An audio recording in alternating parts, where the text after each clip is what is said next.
And welcome back once again to another episode of The Roy Show. I'm your host, Roy, and today we have a very, very special guest on the channel, on the stream, on the VOD, introducing the creator of the Enigmon project, the Enigmon game, which is upcoming. Captain Wunderbar, thank you so much for gracing us with your presence. And as a game designer for the Enigmon game, I have been chomping at the bit. It's my birthday today. I'm super excited to do a birthday interview with you today, to discuss the Enigmon game. So I welcome you in. Thank you so much for your time today, sir. Thank you for having me. Happy birthday, by the way. Thank you. Thank you so much. So the first questions I had for you, before that, I was gonna say, looking into the project, it's fantastic. You know, currently in its early stages of development, a turn-based RPG monster tamer game. With a battle system designed to make the combat sort of feel and look similar to Pokemon, an original music score. Because I'm part of that monster taming community with the rest of people in there, and I see you post, and I've obviously seen your interview with the OFC media, and being part of that gym leader Ed project, just seeing all the monster taming fans in there. They're talking about their own projects, and this one really did catch my interest. All the things you've put into this, the story, the main characters, um, the game bosses, over 200 playable monsters in your game. And this unique plot, Supreme Six. So yeah, obviously I'll throw it to you now. Could you tell us a little bit about how the project is coming along so far this year? Well, so it's definitely slow going. As you can probably imagine, there's a lot to do. A Yeah, lot of things that I want in there, and coordinating with everybody and trying to make sure that the music is right, trying to make sure that the sprites look good, trying to make sure that everything that I would like to have in there to make it the best game it can possibly be. I won't sit here and say it's easy because it's certainly not, especially somebody new to this and not having done this sort of thing before, having no formal training or anything like that. of course. So it's a huge, huge undertaking for sure. Yes. Is this a solo project? Are you doing all of the work yourself?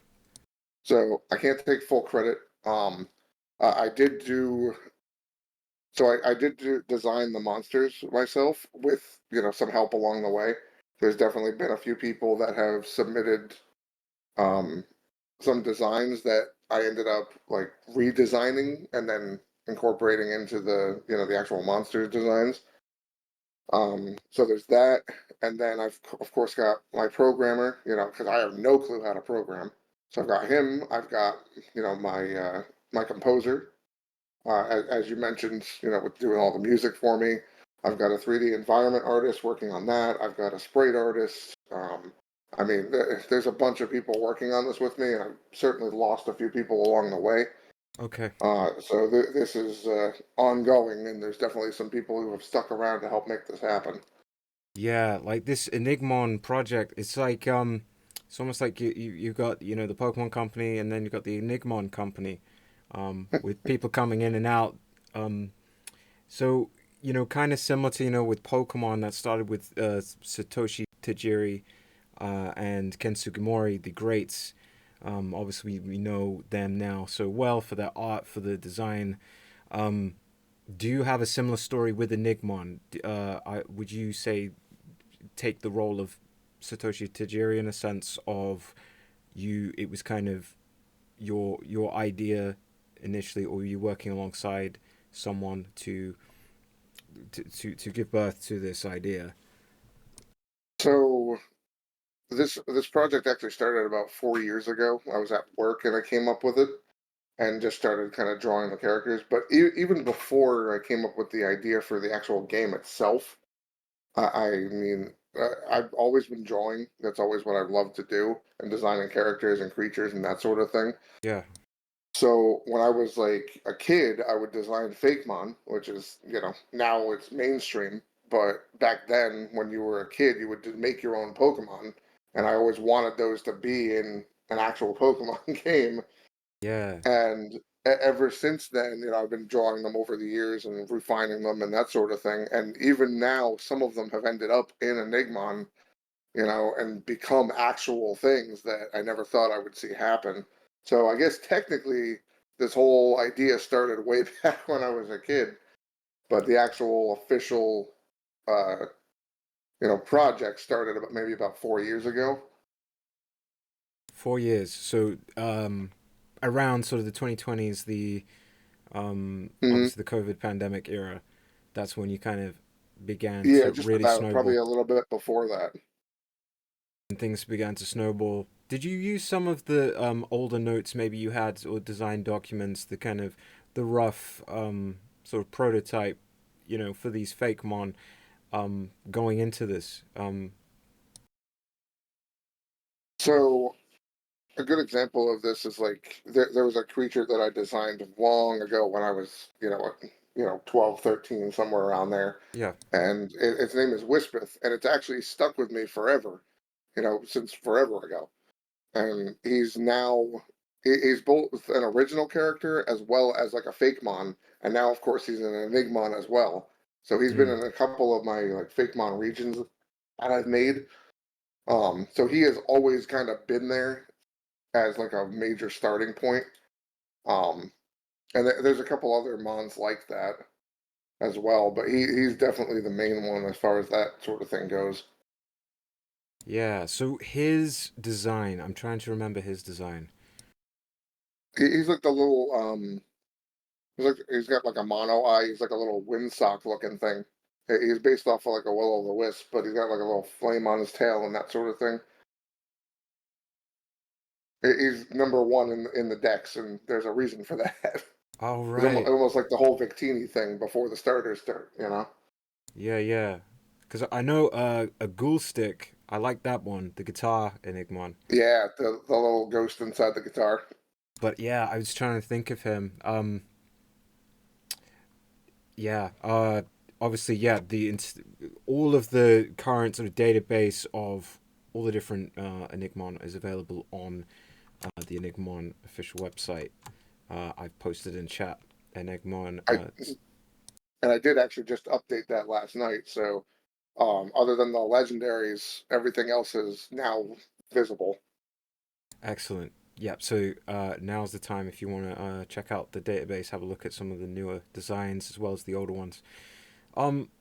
So yeah, another question I had was just about some other parts of the game. Like I heard some of that musical score, some of Hmm. the little bits of music that you posted on Gym Leader Ed's Discord, and man, it really did make me think of those old those old Pokemon games, the Ruby and Sapphires, the Gold and Silver. It gave me that similar feel of like the happy-go-lucky towns and routes, and It's got to be the trumpets, right? yeah, Because there's definitely a lot of those in there.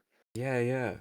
And I'm guessing, I don't know, maybe if your music guy like sat down and was listening to a lot of these things, or was drawing influence from certain eras, um, because there is a lot of originality there as well. Yeah, so I don't know exactly how, we came to the conclusion that we needed to have trumpets and like a rock guitar in there, Yeah. but that was we started with the what's it called? We started with like the intro theme, I guess you could say, and it just kind of started there and kind of worked its way through. I don't know Yeah, how he came up with that, but I mean, I heard it and it's just like, yes, this is the introduction to the game. This is it. this is it. And all of his music has been absolutely fantastic. I don't think there's a single track that I dislike. And I will admit I did have some hand in that because I shared with him some music that I kind of wanted it based off of. Yeah. So one of our more recent ones, for example, is the professor's theme slash the lab theme, Mm. and that one, when you listen to it, actually does have a little bit of that, almost like a tropical vibe to it, kind of like a Crash Bandicoot kind of sound, you know. So there's a lot Yeah. of different inspirations there, that I kind of threw at him, and he just made it work. Are there some more tracks uploaded on the website? Yes, actually, I did. I put a bunch of them up there. There's maybe like, I want to say like 10 or so that are up there. There's Awesome. a couple of the battle themes. There's a couple of like the route themes, some of the town themes up there. There's more to share, but there's a good chunk of them up there to listen to. So there's Thanks. definitely definitely something to enjoy. Thank you to you and your team for all the hard work. And, you know, part of me wanted to play some of the music for sure, but I wasn't sure if, the stream would get partially muted because of that royalty, if it was royalty free or not. So I chose not to. But if anyone is curious, do check out that music tab in the Enigmon website page and have a listen because, yeah, it's really good stuff. So, yeah, obviously, yeah, you're in sort of early stages of development. Um, you have your main characters, like in Pokemon, the two main protagonists, um, female and male, Hmm. and so say we were going to play this now. Let's say like everything was up and running, like all the work was done, all the funding was done. You know, the I'm imagining like running the game, playing it on. Let's say which consoles would this be available on? Would it be available on Steam as well? Yeah, so I'm planning on a PC release first, and then we'll kind of see how things go. I would love to get it on consoles as well. It's But like for right now, handheld, it's yeah. I mean, it's probably going to start with Steam, like a and then Steam kind of Deck. see. A Steam Deck Yeah, kind of works if like you it, if you it have the would money. probably be playable on the Steam Deck if it's available on Steam. I would imagine. It's like a handheld, and it's kind of giving you that feeling of kind of I can take this. I guess that's what was so unique and awesome about Pokemon is that you could take your Game Boy and your DS anywhere, and your Switch obviously. Right. So That's the like with nice thing about the Enigmon, Switch, being able to bring it with you too. I would love to get it on a Nintendo console too, yeah, but we'll see how it goes. yeah. I mean, I wish you luck and your team as well. But like yeah, for now, like obviously when it does come off the ground, say it's in 2025, 2026, and you have the funding, you've done all this work towards it, your team have, you know, done everything towards the project, and it is, available. At first, I don't know if it's going to be early access, kind of like Temtem was, if you're familiar with that one, I or am. like it's the full release or a demo of some kind. Because I know Coromon did that.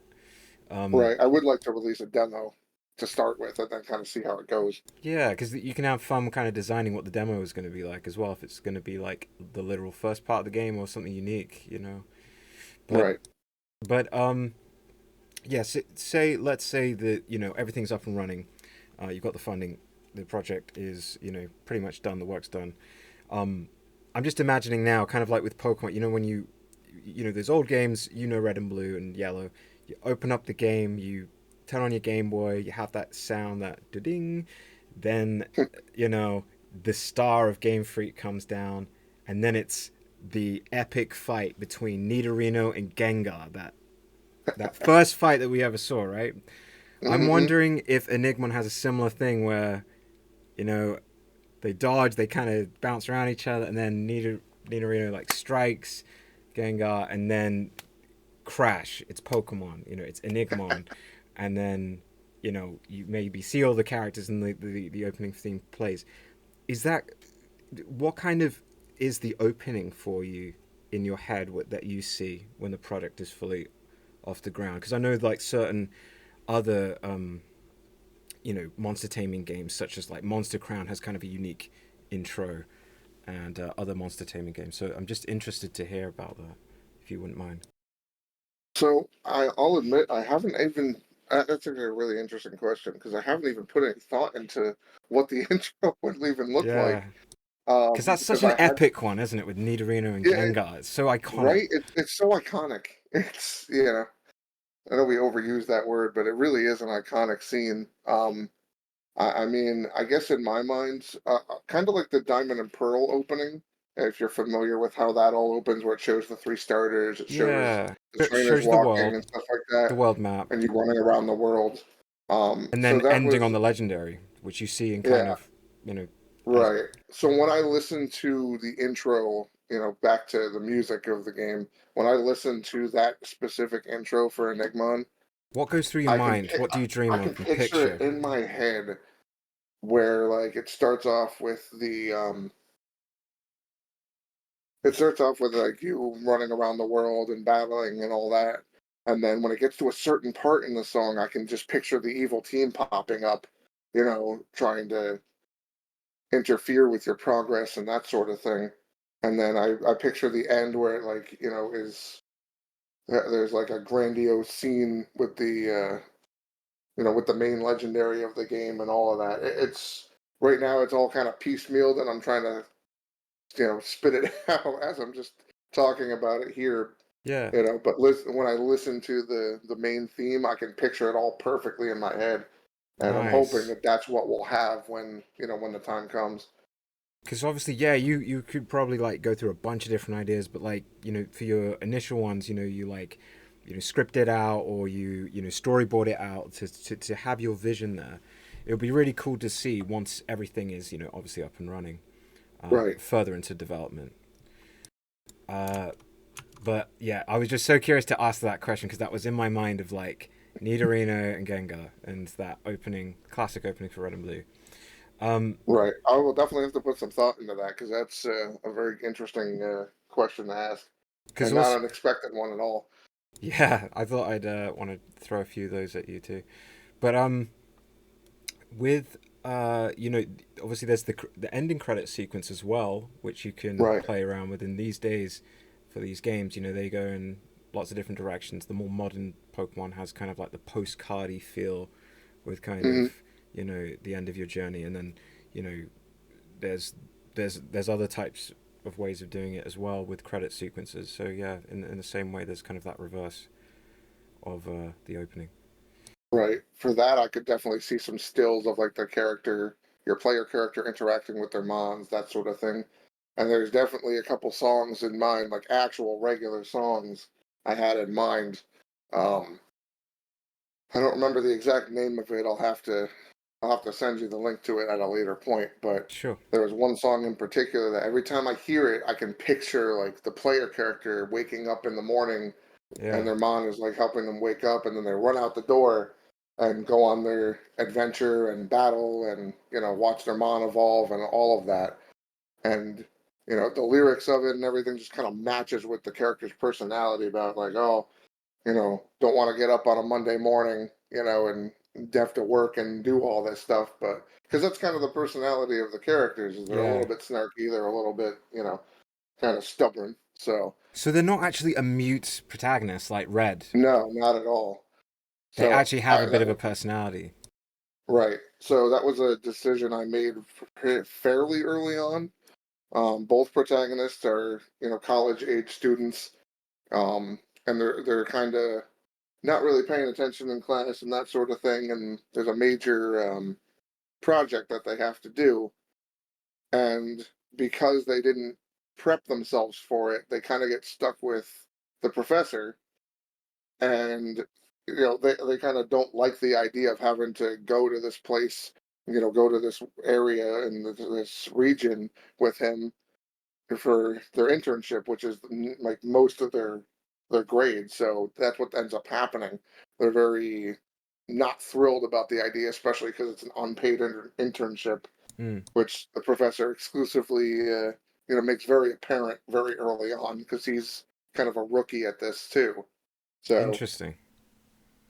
Yeah, But because as you progress, though, you definitely start to see the characters shift their mindset, and they start to become well-rounded people as as they go on their adventure and meet people and meet new mons and that sort of thing. so going into the obviously the name of the game, the Enigmon themselves, over Hmm. 200 playable Enigmon monsters to tame, capture, um, to tame, to train, to catch, and yeah, just it just seems like there's lots of options. Yeah, I might have gotten a little ambitious there. Um, I had originally, I originally was going to be 200.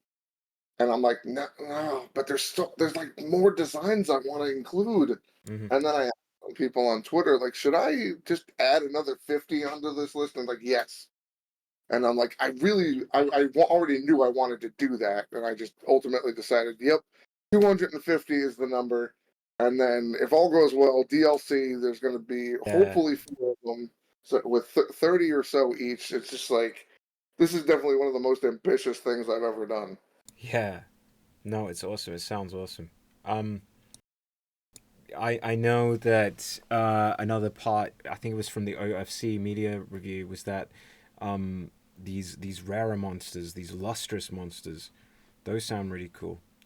Yeah, so that's going to be kind of our shiny equivalent. Yeah. They don't have any like stat boosts or anything like that. It's more of, they're just a different color. So if you really are like a shiny hunter and you love going after the different colored mons just for the sake of, hey, look at this cool shiny mon that I have, that is designed in such a way that, the shiny hunters of the player base will be able to do that. Yeah, yeah. Um, there'll be a method to like chain them just like there was in the Pokemon games. There'll be like baits you can use. Certain mons can only be found in tall grass. When you use bait to find them, or you can only wander into the grass and find them that way. So there's a couple different mechanics in place to kind of switch things up. That sounds sick. Um, Also, 18 possible types. Is that still correct? Yes, so there's still going to be 18 types. I personally, and I know this is probably a controversial take, but I did like Pokemon's balance as far as like the 18 types go. I think it encompasses a wide variety of different types of creatures that you could see, and I wanted to stick with that because I'm not trying to reinvent the wheel here. Yes. As I mentioned in my last interview with OFC Media, Hmm. but I think 18 is the right number. I So mean, I kept a lot of the types that worked in Pokemon with a few minor adjustments, such as water being weak to ice or the rock and ground types being merged into the earth type, because I interesting. never understood why we have two separate types that represent the earth. Yeah, yeah. So this is cool in a way because, like, yeah, we over the years we've argued about Pokemon for years at this point, and like typing being something as well. It's like, why doesn't this work? Or for like certain Pokemon and monsters in other games, Right? but And there's been some fan made types that people have wanted to see.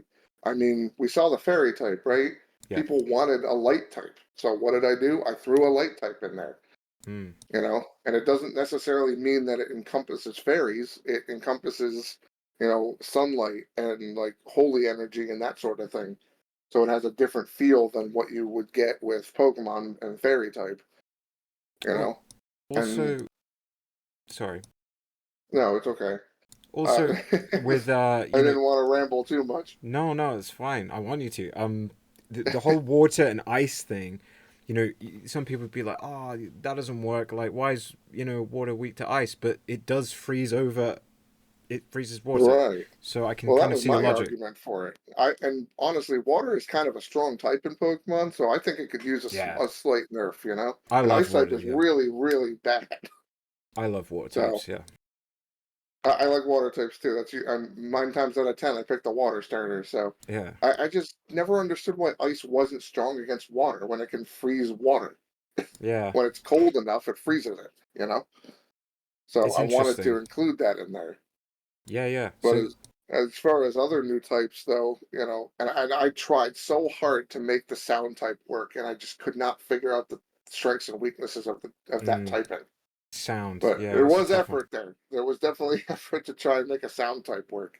So Yeah, I man. settled on the mythical type instead, which Okay. encompasses your dragons, your fairies, um, and a lot of other things such as urban legends and cryptids and that sort of thing. So you've got some Sick. wider variety to expect from that typing as well. That sounds great. And then lastly, we've got the beast type as well, which is a almost like a souped up normal type, I guess you That could sounds say. sick. Yeah. I'm a big So Yu-Gi-Oh fan, so this sounds great. yeah, I think the beast type is not going to be the strongest, but it will definitely have like a much higher attack stat and some kind of crazy things to expect from it that'll make up for its lack of diversity in terms of defense and offensive typing. Ah, sounds great. Yeah, I could talk about like typing and this kind of stuff for a while. So yeah, Yeah, we'd it's be here for a while. yeah, we'll be here for a while. But I guess bring it back to the next part of it is these area masters that you have, these game bosses, similar to gym leaders, each one specializing in a different type. That kind of brings it round to that. Um, Right, so that them as well as the elite four or the supreme six for Enigmon, right. the more elite Enigmon users using all these different types. I don't know if you've gotten you know even more creative with that, rather than them just specializing in one type or having, ones which also specialize in a variety, like, for example, Blue, in his gym in Gold and Silver, when you got to Kanto, he had a variety gym. Right. So with the area masters specifically, and I kind of bounced around with this idea too, because I felt the same exact way. Like I didn't want them to just solo be about type.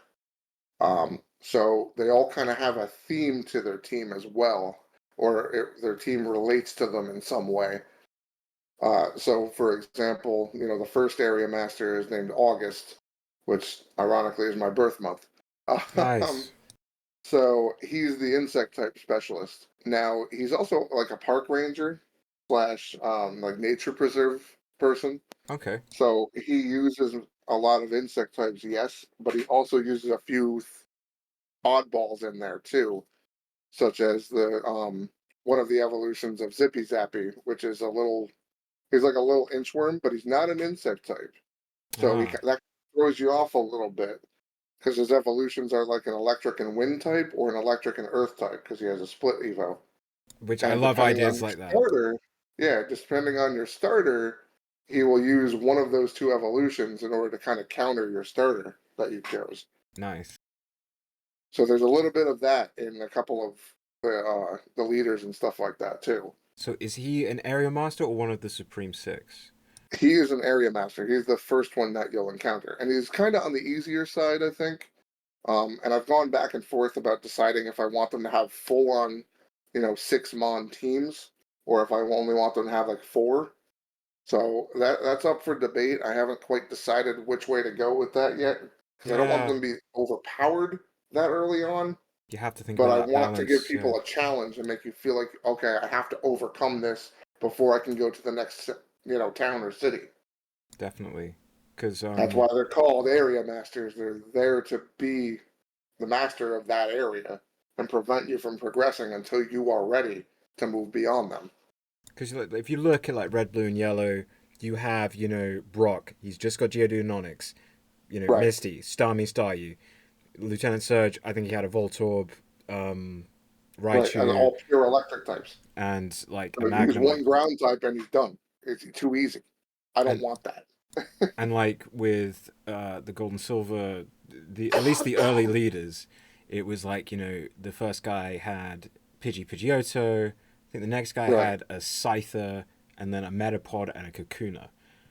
And then you Yeah, like had, that's not a challenge, that's no fun. and then I think the next one after had the infamous Miltank. So that was a challenge for people back in the day. Right. God. Whitney's mill tank. Yeah. So I don't know What if you does that take have me back? My something poor like that. crocodile never stood a chance. Yeah, yeah. Like if you're playing Nuzlocke, that can be kind of rough if you're not prepared. Yeah, that's a game ender right there. But stuff like that, I don't know if that's something you're including in Enigma is something which checks the player. There's a little bit like, don't get too big for your boots, because here's a Whitney's milk tank to kind of check the player a little bit. Because So August, yeah. So I do kind of have something like that. Sorry, I didn't mean to cut you off there. no problem. It was just Um, you can trade for a match up, in that mhm. uh store nearby to help you, with that challenge. So maybe you include something like that in Enigma, like, hey, do you want to trade? And there's like an in-game trade. But sorry, I'll let you So go. yeah, so I don't think there'll be any like trades or anything like that, but there will definitely be mons that can defeat, the specialists that you're going up against in their area. There will be mons like, for example, the second area master. His name is Bastion, and he uses metal types, which, as I'm sure you can imagine, not an easy thing to beat that early on. So I've made sure to include fire types in the wild. I've made sure to include some fighting types, some earth types to help with that, to offset that difficulty spike. Mm. Because And sorry. Bastion will kind of act like a Whitney's Miltank situation because he has some tough mons to deal with. Is he area master? I guess obviously you can't reveal all your details, but like, is that early on in the game? Is that kind of like Yeah, maybe that is literally the second town or second city town? in this case. Yeah, yeah. Yeah. So it goes from the one of the easier types to beat, being insect type, straight to the metal type. And it's like, oh, Because that's what's quite interesting about game design is sometimes that element of like difficulty spike. Sometimes it can really throw a player off, but it also, right, I think players sometimes like that level of challenge. Like, okay, that was pretty tough. I want to find a way around this. I could grind, but I could find a more creative way of doing it. And I guess I feel a bit sad that there is no in-game trades as of now. Maybe that is something you want to do later on, but maybe not. But like, it's something that I've seen recently in. I was playing a bit of Monster Crown this year, um, and it was quite recently actually. And I was surprised at a certain level of the game when I got to a certain tamer ranking. I was getting more tamers showing up to be like, "Hey, do you want to trade? I've got this monster. Do you want to trade it for this monster? Do you have one?" And other ones just being like, do you want to fight me?" kind of thing. I've got a team. right. You've got a team. So I don't know if that's something you are considering, or you know I haven't thought about including trades of any kind because I really wanted to steer away from trade evolutions and just trades in general. that kind of thing. Yeah, Yeah, so I mean, I definitely want every mon in the game should be available to the player. I feel, even if some of them can't, maybe maybe I could include some trades in there at some point where some of the later game mons that you don't get until, you get to like the fifth or sixth area. Maybe some yeah, of those could be, you know, early game trades that so you can get them early if you choose to do that. And maybe yeah, you have to find a rarer mon in the early areas to do so. yeah. Or Something like that. it depends, obviously, how you want to distribute your encounters, and like, your percentage likelihood something's going to show up. Your Right. I have uh some rough estimates of what type of mons will show up early and that sort of thing, and in what areas.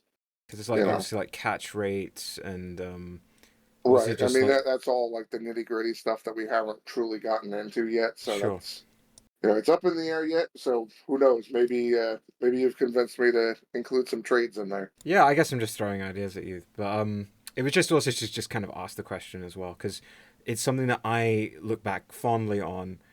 I don't know if you remember. I think it was in Red and Blue and Yellow, but there was a trainer. You couldn't get this Pokemon any other way. It was just trading. Mm. I think there was a Mr. Mime and there was a Farfetch'd.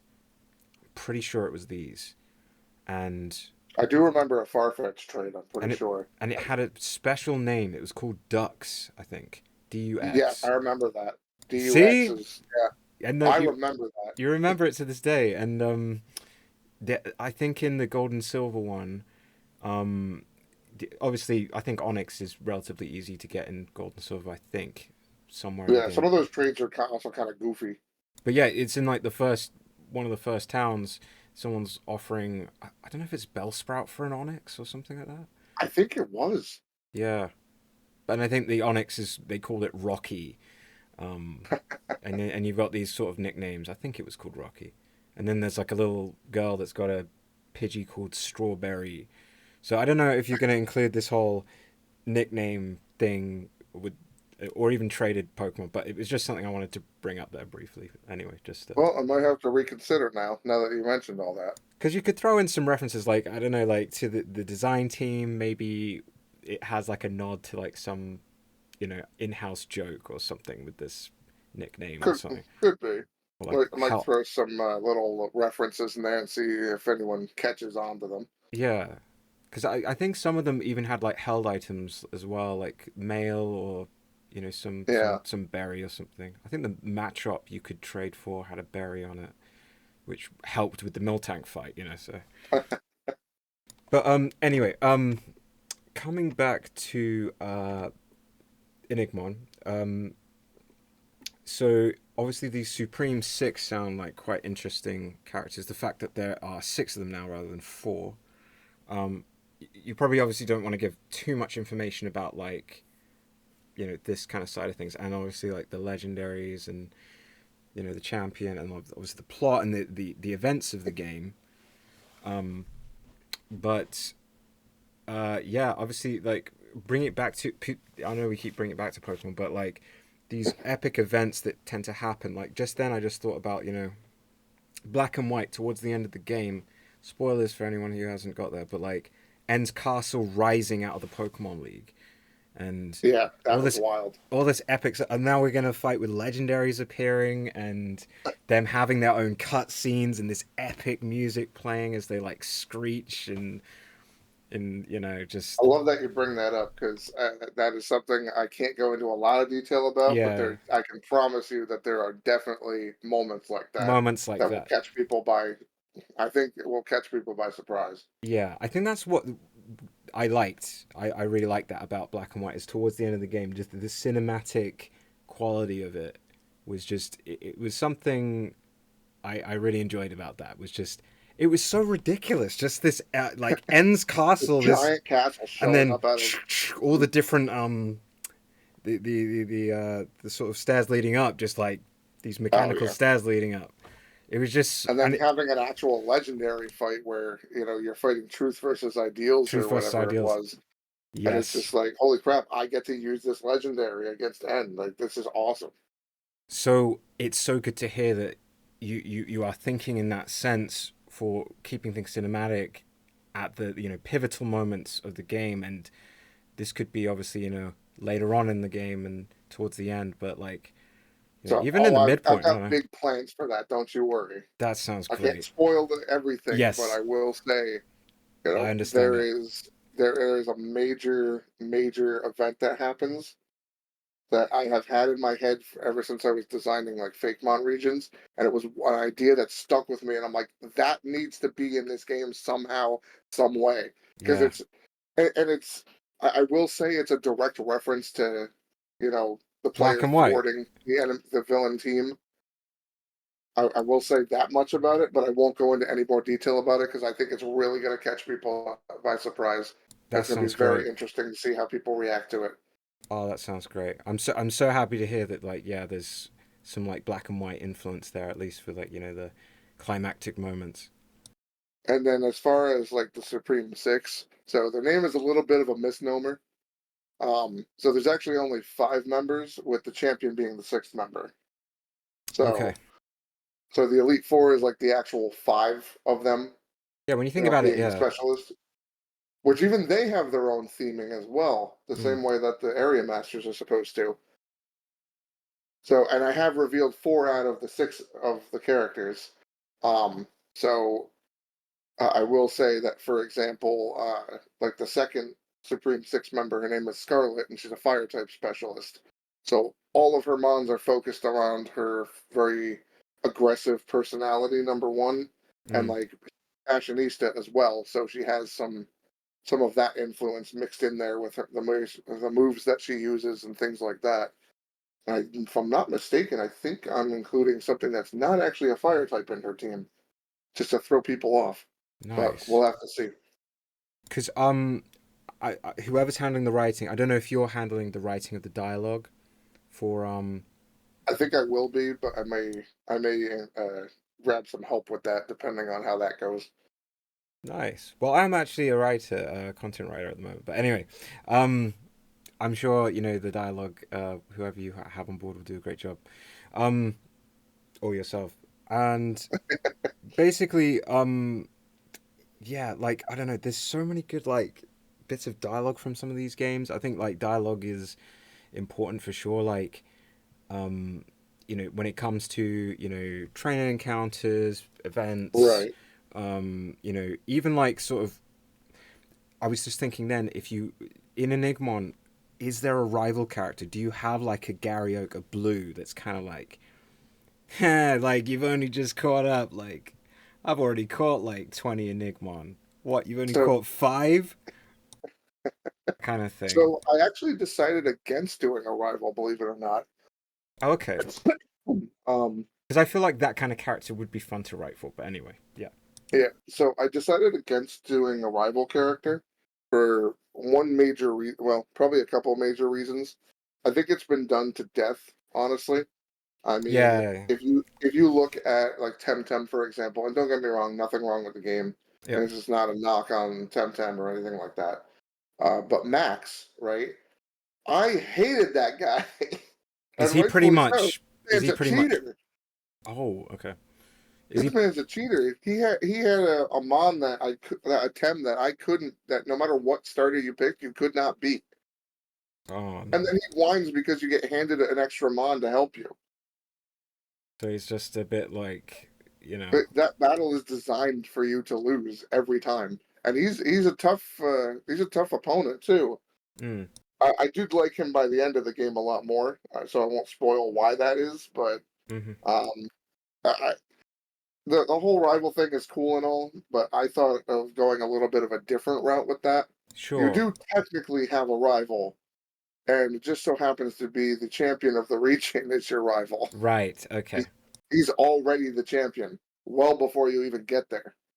So you already have that kind of yeah, that goal, and yeah, I suppose like I bring it up obviously because I just didn't know if you were going to include the rival, but just from growing up, you had Blue, you had Gary Oak there, and the fact it annoyed you that he was getting so far ahead of you as well, and Right. He was kind of your. by the He was end, like your goal. He was what you were trying to attain. And every yeah. time you beat him, it felt so good to beat him. And when you went past Lance and you were like, okay, that's done, and then he was there and he's like, I'm already the champion, and you were like, what? No, I've got to fight you now. I guess it's that kind of. There's some epicness to that. Um, I know it was handled a little bit differently in like Gold and Silver with him, Right. With Silver being just a kind of a cruel individual and the and having thief. but he had his own character arc and became a better person. Yeah. So that was one thing I actually wanted to avoid, believe it or not. So, In contrast to the player character becoming a better person, hmm. the champion being your kind of technically rival does not become a better person. Because So do you like rival characters like N for example? yes, Um, I like the idea of a rival character. I think actually my favorite rival character was believe, and I know that the people I'm going to get some flack for this, okay. but my favorite rival character was actually Hop from Gen 8. Okay. Fair enough. Yeah, yeah. I loved his character arc, how he was always like that cheery guy who was like, "I'm going to be the next champion," right? Mm, And he got a he got a dose of humble pie when Bede yes. actually beat him, and he was Yeah. so down on himself and just felt so defeated, and he kept losing to you to add insult to injury. Mm. I loved that he changed up his team to try and make his team better. Like maybe the reason I'm losing is because my team isn't good enough. This isn't And he went working. through Yeah. this entire character arc, and I'm just like, oh, I feel so bad for him. It's a different take. Like I like Blue a lot, but yeah, I can definitely see what you mean. Like in terms of character development for someone like Hop, a character like Hop, is there one like that in Enigmon? So a Not character that goes through like a major character arc like that, yeah, you not mean? necessarily a rival, but Um, I mean, outside of the player character, not really. Okay. Well, obviously, yeah, you're still early in development, and Yeah. yeah, There hasn't been a character that really goes through like a major turn of events. I mean, I guess technically the champion actually does go through that, but prior to you actually arriving to the region, he starts off kind of like, and this is a small spoiler, but he kind of starts off like a bright-eyed trainer, and he comes from nothing and works hard and works his way up to being the champion. But then when he hits that stage and he realizes, hey, I got here by myself. I'm the one that put the effort in. I'm the one that worked towards this. I got here on my own merits and nobody else's. It kind of twists and turns his mentality, and he kind of becomes this major jerk that nobody really likes. so is he kind of like it's my merit? The Enigmon, it's not all the Enigmon, it's me, like kind of more Well, that way. he recognizes that the Enigmon that he trains helped him get there, and his Yeah, starter is actually totally different. It's a regular mom that his parent gave him, as a child, I see. and that is like his main, like that is his ace mon that he uses every time. So Nice. you'll come across him a couple times in the story, and even when you think you've got the upper hand, he kind of puts you in your place a little bit, the same way that, like I was talking before about Max, right? He kind of puts you in your place, and there's like, but he feels threatened by you. And there's always that feeling like, I gotta beat this guy. He's just a jerk. I have to beat him. So he still has that Gary Oak feel to him, Mm. where you want to beat this guy, no matter what it takes. And you will do everything in your power to get there and show him what you're made of. Oh, that sounds awesome. So a Um, bit of a different take, but he's definitely not a Cynthia type character who's a respectable champion. Nobody yeah, likes the guy, and the player definitely won't like him either, especially after the crap he pulls later on. because yeah, that's the funny thing how they kind of changed up kind of how you view the champion like going forward. Obviously, like Lance filled that role in Gold and Silver, but then you had, in my opinion, the true quote unquote champion at the top of Mount Silver. That you had Right. to obviously you knew well it was a massive thing that it was Yeah, it was red. a major reveal. That was a It was huge major reveal. unexpected. So I don't know if you're gonna pull any fast ones like that on us in Enigmon or something similar, but I'm so curious to see kind of what you Oh, do because you clearly understand monster taming Pokemon, this there will definitely creature be some collecting. surprises to from the champion himself and the evil team as well that I think people will not necessarily see coming, but that will definitely be like, I did not see that coming. I did which not expect that. which is I, a good. I I like to liken it to the if you've ever played Legends Arceus, and spoilers for anyone who hasn't, Yes, but yeah. when you face Giratina at the end of the Oh, game, I loved it. yeah, I loved that twist at the end. Basically, that expect things like that. Yes, thank you. No, you get it. You completely Origin understand. form Giratina being like, "Oh no, look at me, I'm defeated," but haha, not Actually, no, really. I'm not. Yeah. I was Ah, like, "What? yeah. He's still here?" So many good I think reactions to every that. reaction I've seen of that is exactly the same as like, "What?" Yeah. Nobody expected a seventh Pokemon on his team, and that was Yeah. fantastic. And I And want fun and exciting and unexpected twists like that. So yeah. the plans I have in mind, I think, will really surprise people. Oh, that's so good to hear. Cause yeah, the fact And that I'm hyping it up a little bit, but the fact that the cut scene played in between that too. Yeah, that's great. I'm so glad you are doing that. You completely understand it. You understand the there's the stuff which is awesome about Pokemon. So that's great to hear.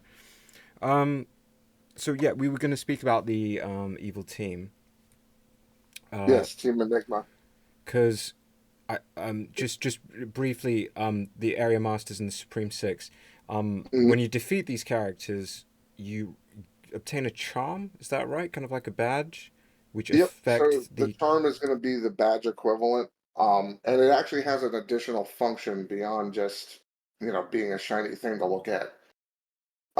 So every charm has like a type attached to it. So when you defeat August, right, you get the insect charm. And originally these were going to be like really unique looking charms, but unfortunately that kind of didn't pan out. So we ended up just changing them to be the type icon instead. But it still works. It still gets the point across. But the idea is every time that you get one of these charms, it actually increases your chances of not of finding and catching that type of mon. Yeah. So I think it might have been covered in the OFC media review. Um, the interview you guys had. It affects the capture and encounter rate of specific Enigmon types. Correct. So when you defeat the insect type specialist, you get that charm, which now you will find insect types about 10 to 15% more often, and you'll have a better chance of catching them as well.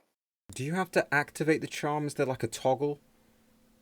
No, so it'll just be the same way that the badges work, where it's just like a passive effect, kind of like it'll kind of be like that. The same way that the shiny charm works, things like that. It'll just be a passive global effect that you'll have throughout the rest of the game. Nice. And not only do the area masters hold these charms, but the Supreme Six also hold them. So in order to once you want to start your shiny hunting, you'll need to actually get all the way through the game to find them all. Because in terms of like a new game plus, is there anything to that effect you're kind of adding in the game? So not from like the menu, it's kind of not necessarily planned, but I guess technically after you beat the champion, there's so this is a small spoiler, but I'm so after you sorry. beat the after you beat the champion, the game is not necessarily over. There's a major event that happens, and after you complete that major event, you are technically not the champion yet. And this Hmm. plays into the champion being an absolute jerk and making you want to defeat him, which you know he makes you have to fight him again. So bit of a spoiler, but I think it, it, once you defeat him the second time, then that's when you would kind of the that's like the end game. That's the um like the continuation of the game, the post game. I guess would be the correct term for that. Yeah. Because I there will still be things to do after the second champion fight. Nice, nice, nice. Ah, and so it makes me so happy to hear that you get it. You actually get what makes these games awesome. You know, um, I'm interested to pick your brain a little bit more. Um, so Well, we'll got get into nothing but time, so the next bit. Team Enigma. yes. The evil team. So we know these evil teams. We know Team Magma, Team Aqua, Team Rocket, obviously, Hmm. and all the others. Some being stronger ideas than others. Let's say like Right. And say then what. others just being a bunch of rejects like Team Skull, which honestly one of my favorite teams. Yeah, yeah. I liked the Guzma theme. That was It's your great. boy Guzma. Yeah, and the Team He Skull was awesome. I'm music. sorry, but He was like awesome. the Yeah. bug type specialist, like he was so cool. What was the Pokemon? Galistopod, one of my favorite Golisopod. of all What time. what a Love that badass thing. Pokemon. Yeah. Oh, cool. Um.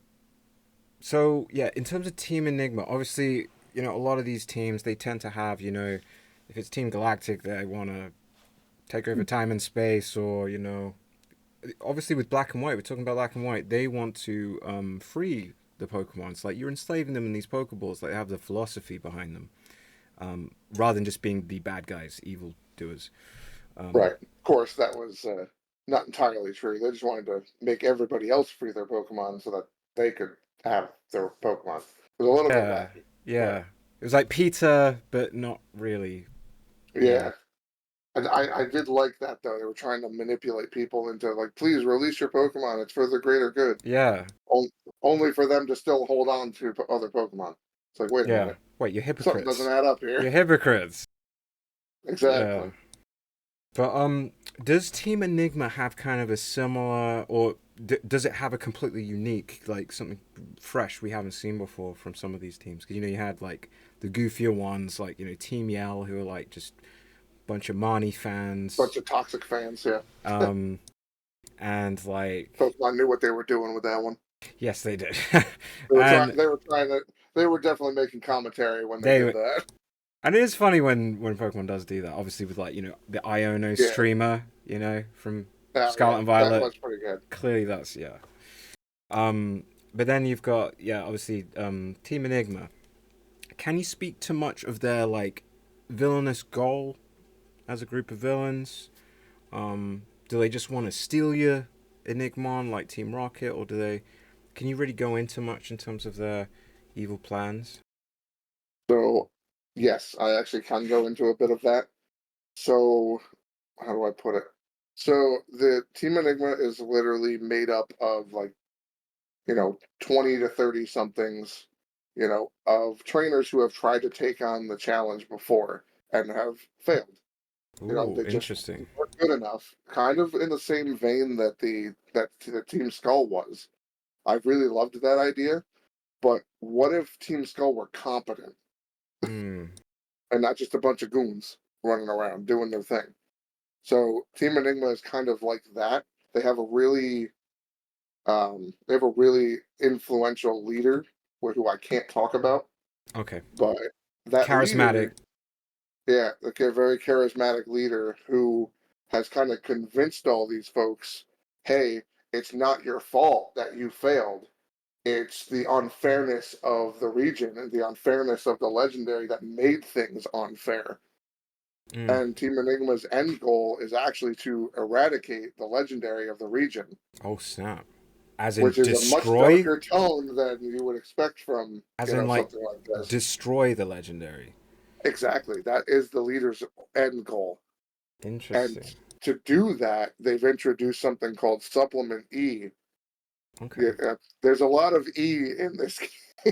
Yeah. Okay. There's Yeah. a Yeah. lot of E influence here, and there is a reason for that, but that's a whole separate discussion.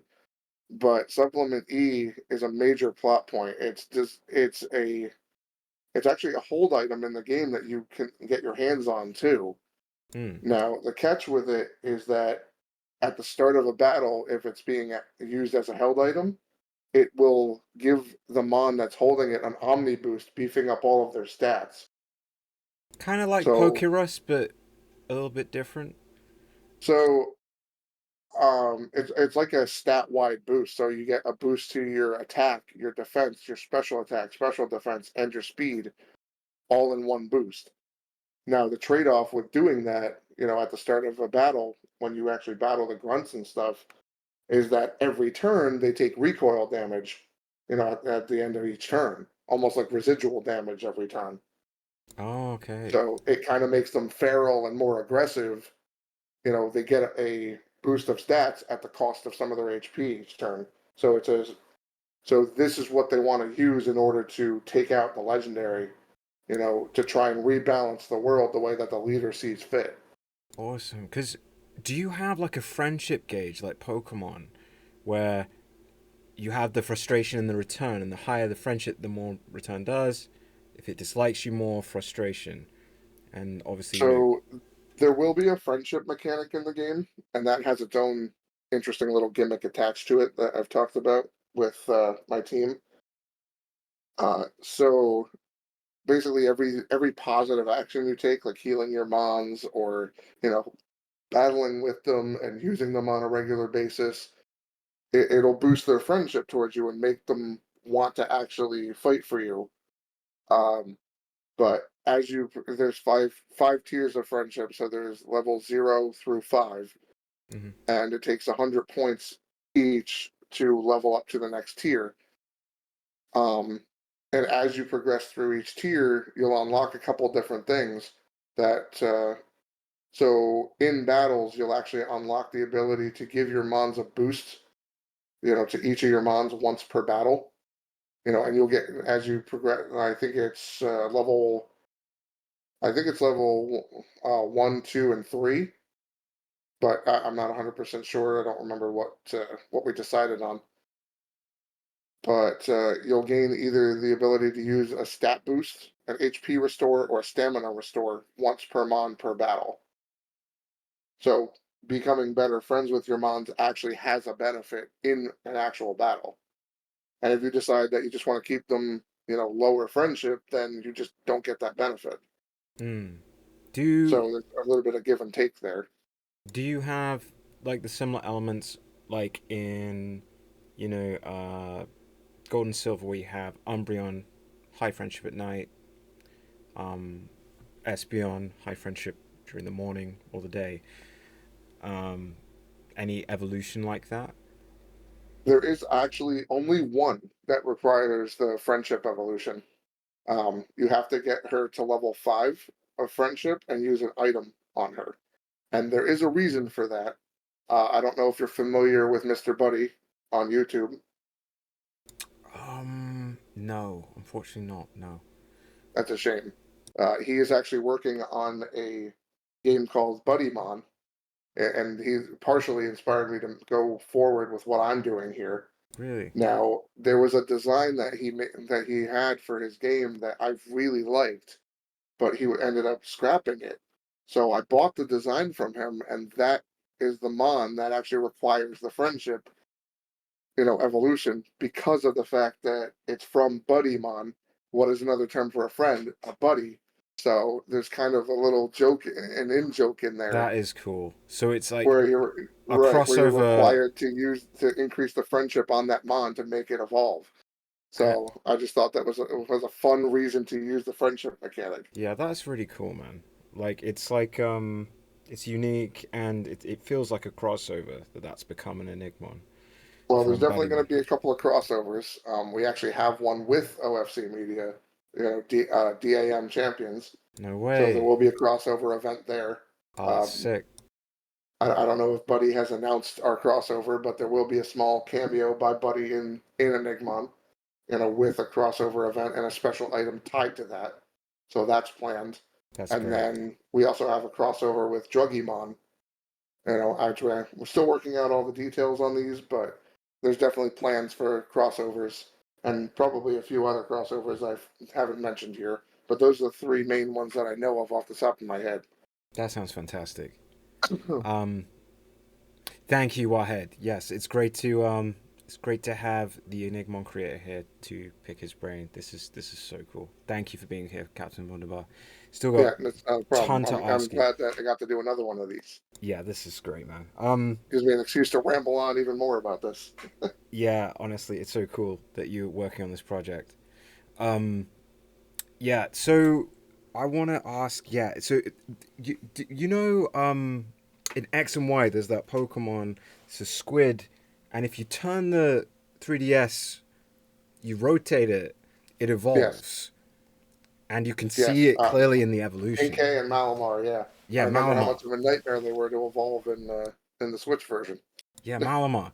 I just think I like it when Pokemon in games like this does that very kind of weird evolution. Sometimes it can be annoying, like with Goldengo, we have to find all the Yeah. different coins. Oh, don't even get me started on that one. Yeah, That was not a fun evolution to fight for. yeah, that was not fun. But it's great to have him at the end of it. But it's just But yeah, with that Malamar turning the 3DS around, do you have any weird ways of evolving these Enigmon, like off the wall kind of what kind of, because that was kind of weird to me. Okay, you're flipping the DS around and then level it up whilst it's upside down, Well, and then he'll evolve. yeah, that was a wacky evolution. I That was remember that. wacky, yeah.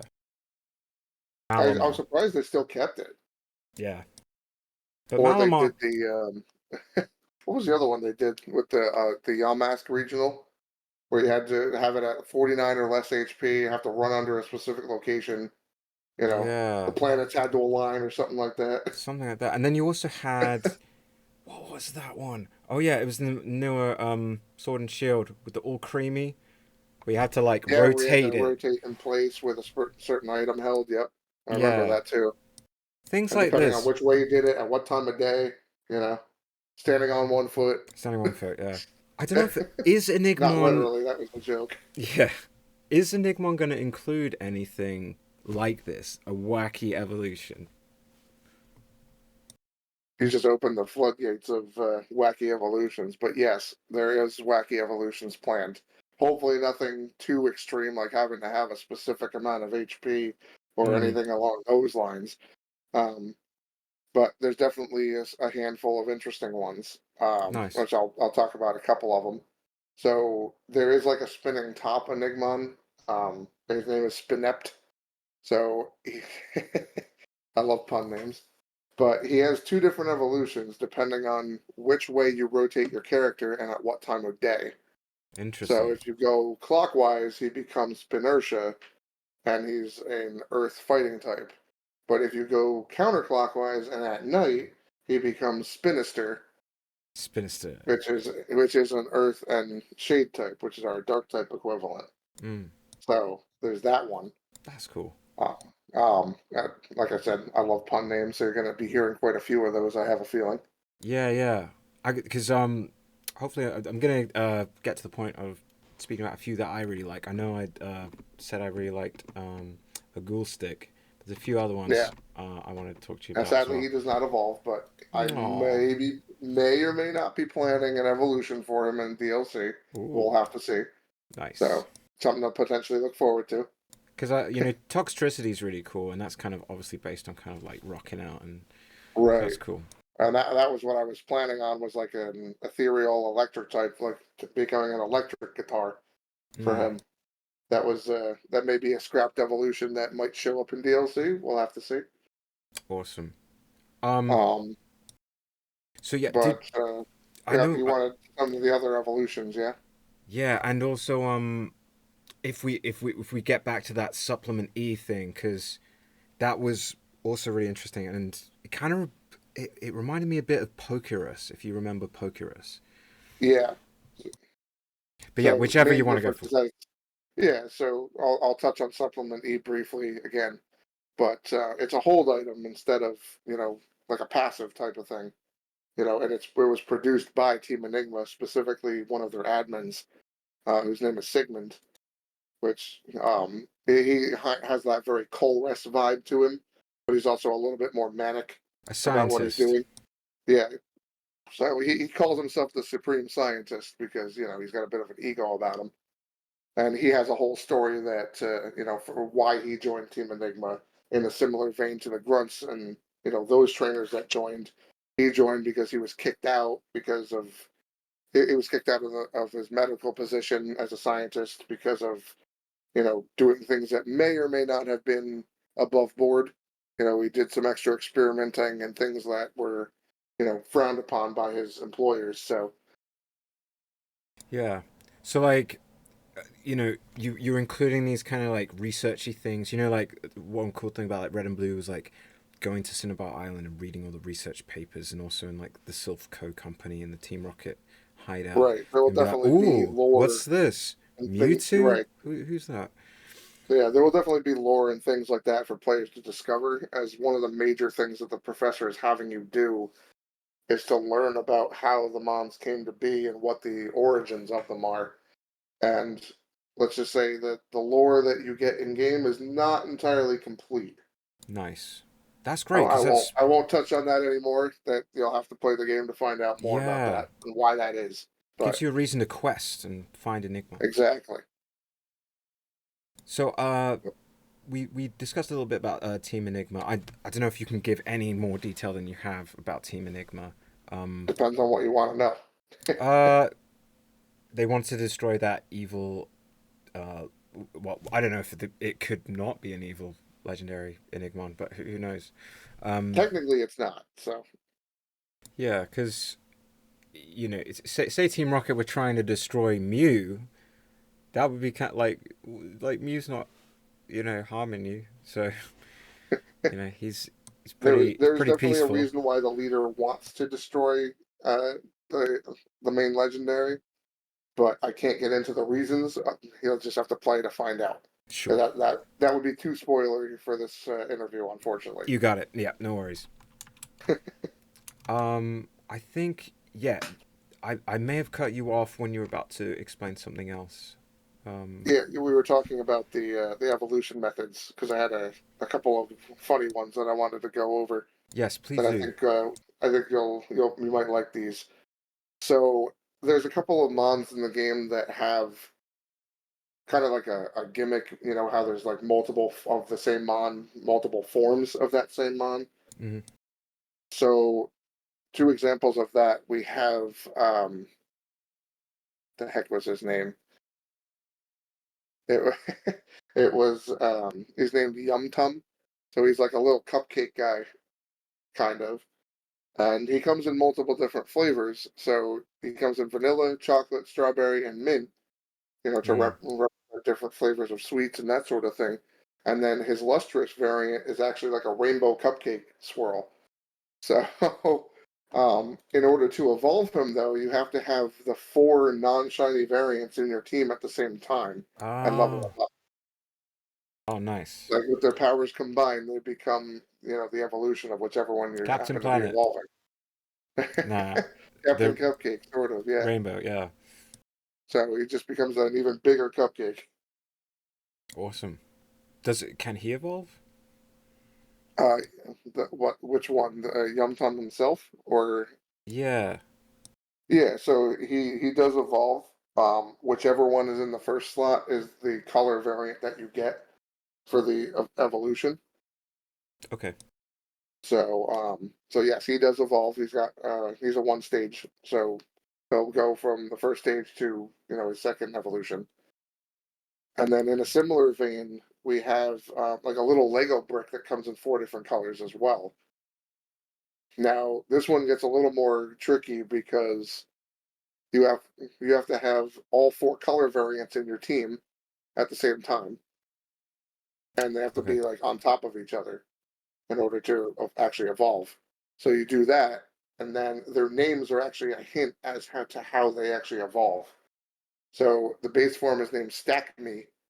So you have to take four of them and stack them on top of each other in your team, and then they evolve into Stack Us. Oh, And then you need two Stack Us in order to evolve into Stackulus. So you have to Stackulous. basically do this twice to get the end result. But the end result, that's got to be like a metal or something cool like that. Almost, yeah. It's a bunch of like the little Lego bricks like merged together, and it's got like floating hands and stuff like that. So he's like a little Lego robot almost. Nice. Could you see a lot of players going for him? Like if he's like strong Enigmon as a result of all So doing all he this. is only just a plain neutral type, but I think he will be on the stronger side, and he is the ace mon of one of our Supreme Six members as well. Ah, I see. So I think I gave him an ability that acts like Lego bricks too, where the whole joke of people stepping on Lego bricks. All right. So I think I gave him an ability that references that. Nice. So he might actually be quite powerful for for what he is. Oh, sounds great. Um, so I was gonna ask you about the current battle system and user interface. Um, or I suppose current in the sense of what you have in terms of the idea for it, or what you think it's going to eventually look like. So we don't have a final design set up yet for the way it's going, the UI is going to look. But so for the battle system itself, the idea is that it will work out like we're kind of steering more towards the single battle system. It's a 1v1. Yeah. There may be some 2v2 battles mixed in there. We'll have to figure that out and see how that plays out.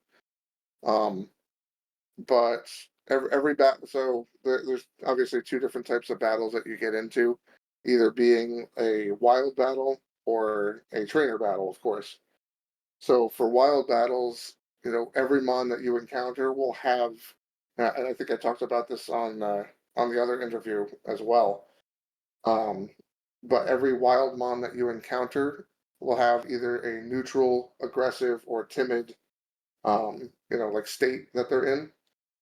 And depending on which one you find, you'll have to kind of deal with them a different way than just like, oh, battle it, and then throw the capture device at it. Mm. So if it's neutral, you can still do that, and like just like normal. If it's in an aggressive state, then you'll need to battle it and kind of beat it into submission for it to be easier to catch.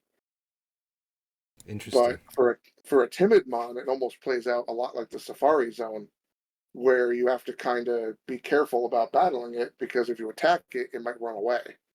Are you going to include like bait, rocks, things to that effect, or I feel like rocks is kind of cruel, no? yeah? But um, yeah, I guess you're right. It's been a while since Red and Blue. It's been a while since Red and um, Blue. but there will be bait in the game, and that's how you actually do your encounters. So when you use bait, it can attract mons to the area, and then you run into the tall grass, and then you'll actually encounter mons. Um, for wild encounters. But so for the timid mon specifically, you have to use a treat in order to kind of distract them, so you can catch them more easily. So there's a couple different ways to go about that. Whereas aggressive mons just they'll be like, "Oh, you threw a treat at me? I don't care. I'm fighting you." Hmm. And neutral mons, you can do either or. So depending on what you prefer or what you have more of at the time. That sounds like an intriguing battle system for sure. Yeah, because I Um, like the Safari Zone system. I just yeah, thought it was a little bit flawed because it was kind of random what you had to do in order to actually have a successful capture. yeah, and I get what you mean about like throw a rock because yeah, when you think about it, that is yeah, it's cruel, but you needed to do Abuse, it. animal abuse. Yeah, you needed to do it to get that one pincer or get that one Chansey, or Tauros or something. I'm surprised Tauros didn't just immediately charge at you after you Yeah, hit it just with a gore you rock. in your stomach, right? Yeah, just headbutt you. Um, but yeah, maybe there's something else that you're using, like I don't know, to like an Enigmon. I don't know what would the equivalent of the rock be, like an Enigmon. Ah, it's just hard to think of something which isn't So, like you can't use a stun baton or a yeah, this kind of that thing. now we're getting it. Now we're encroaching Power World territory doing that. Yeah, we can't be doing that. Uh, Or like sleep darts or something like that. Yeah, yeah, I wasn't thinking of doing anything quite tranquilizers, like that. It just wasn't wouldn't tranquilizer. really fit into the idea. Yeah, I guess just when you say the Savari Zone, it makes me think. Like what could replace that rock kind of thing? Because I feel like they did do something. Because there was a Savari Zone in Ruby and Sapphire, and I can't remember what. I swear they replaced I the think it was rock mud. thing.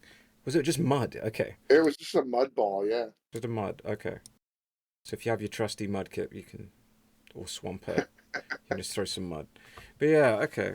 Well, yeah, it's obviously up to you what you want to do in terms of that with Enigma. But yeah, no, that's great to hear a bit more about the battle system and the user interface. I suppose that's going to just take time throughout the progression, throughout development, into through this year into 2025 and 2026 potentially. But like I suppose, what do you kind of imagine? Because when you think about, I'm gonna quiz you about like maybe some of your favorite user interfaces. Like you can think of Hmm. stuff outside of monster taming and creature collecting as well. One of the examples I had to mind was Persona. Persona, Yeah, I haven't ever played Persona, so I'm not familiar with that particular yeah, system. you might want to give it a try. Like I played 3, 4, and 5, and the reason I bring up the user interface is when you press the triangle button in Persona 3, it comes it's like zhong, and it's got like this very cool way of presenting the user interface with like the Right. character silhouettes, the personas themselves, your social links, this kind of thing, the calendar for the Yeah, school because year. the UI is super important to get right. Yeah, Um, and it's the same with like Persona 4. There's another kind of cool user interface there, which kind of looks like kind of TV inspired. And for this newest one, Persona 5, is very flashy, very cool, very kind of. It's just very stylish way of doing the menus and user right, interfaces as you switch from menu to menu. Even you want to keep switching through the menus because it looks so cool. right. I guess Yeah, it's a double-edged sword with something like that. yeah, Um, Definitely want to keep it kind of on the simplified side. I see. You know, when you click on bag, where you don't have to go through like 10 menus to get to one item, Mm. or kind of like what Pokemon did in the more modern era with pressing a single button and it's like, oh, it pulls up, my most recently used item. So I don't have to go into a menu and select a repel. It's like I Yeah. can just be like, nope, I press this and boom, repel is active. Nice. I think that was a major, major Oh yeah. improvement to the system. You notice So those I'm quality trying to, of life with changes, simplified things like that, I think that's definitely the way to go here. quality So of I life can't. changes. Exactly, and that's a major part of this too, is that I'm not trying to reinvent, the whole system. Yep. I'm just trying to make it more engaging for the player and make it, you know, I hate to say better, but honestly, improved. I Yeah. look at what I dislike about Pokemon, which is not much, but there are things that, Yeah. just are kind of outdated. Yep. So I want to hit that balance of like, okay, it feels familiar, but it's not, and it feels new at the same time. Exactly. Fresh but familiar is kind of what my motto has been trying to do this whole thing. Which is great. You can see that very much in a lot of these other types of monster tamers and creature collecting games. So yeah, I can completely see what you mean by doing that. Yeah, You're I mean, tweaking Pokemon. if you start having too many menus to navigate through, it's just going to get exhausting, and I don't Yeah. want that for anybody. Yeah, I know what you mean. I don't know if you're gonna do some animation when it's like pulling up the bag, or if it's just gonna be very very cut and dry, just kind of like I've got my bike here, I've got my bag here full of items, I've got my Enigmon party, I've got X, Y, and Z. I can go to settings to change things up for the text speed and Right. change the volume and that kind of stuff. So one thing I did think about that to help streamline that process. So more e puns because there's definitely not enough of them here. Yeah. One of the major things I thought of was having the character use like their actual phone. Now, I would love to have some interconnectivity with a person's actual phone in real life with the game. I think that would be super cool, but it might be a little too complex for and too way too ambitious. Um, but in game, let's say, the player would actually like pull out their phone to access all of their important information and stuff. That's how you would get to your team. That's how you would get to your, the database, stuff like that. How you get your settings. So you would just pull up your e-phone because, more Hmm. puns. Yeah. Yeah. No. Obviously, you got to use E. Um, it's the first letter, man. So And this also ties back into the charms, actually. Like, I don't know if you grew up with like phone charms being able to be attached to your phones. oh yeah, I'm familiar with it, like in So Japan and that's stuff. where the Yeah, charms come in. The same way that you would have like a badge case in Pokemon. The yeah. charms connect to your phone as like a phone charm, and that's how Ah, you have them all at the same time. that's cool. Because obviously, yeah, those charms are huge in Japan. People love them. I mean, I have Um, a couple of car keys, of Gourgeist and Pumpkaboo, and I yeah, think I've had a couple of and the Garchomp line. They're on my. But I saw those. I'm like, that's a great idea for like the badge equivalent. yeah, like the key The rings. small, they don't weigh it a lot. You can attach them to your phone. Back in the day. So a little bit of old school meets new school. Yeah, key rings. Yeah, I do like key rings here and there. I've got a few of them. But actually reminds me of there was that Digimon episode where they changed, Piedmon changed them into key rings. I don't know if you saw that episode, but I did used to watch Digimon as a kid, but I don't remember it all that super well. okay. The only episode I really remember is with the introduction of Skull Greymon. I think it was. Yeah, I never yeah. really understood how they got to that, but I guess it was like a corrupted, evolution, I guess, Pretty from much, what I yeah. remember. Digivolution or something to that Yeah, effect, where it didn't go right. Yeah, I never got to really follow into that. I was into all of that. I was into Digimon. I was into mm, Pokemon for the longest time, and still am. And I was into Yu-Gi-Oh for the yeah. longest time. They all have something about them which is just it appeals to you in some capacity, and so, to a lesser extent sometimes for some, like. Gotta spend money. Gotta collect them all, right? Beyblade, Duel Masters. That there's Tried a to get lot. into Beyblade. I definitely tried to get into some of those other things. Duel Masters.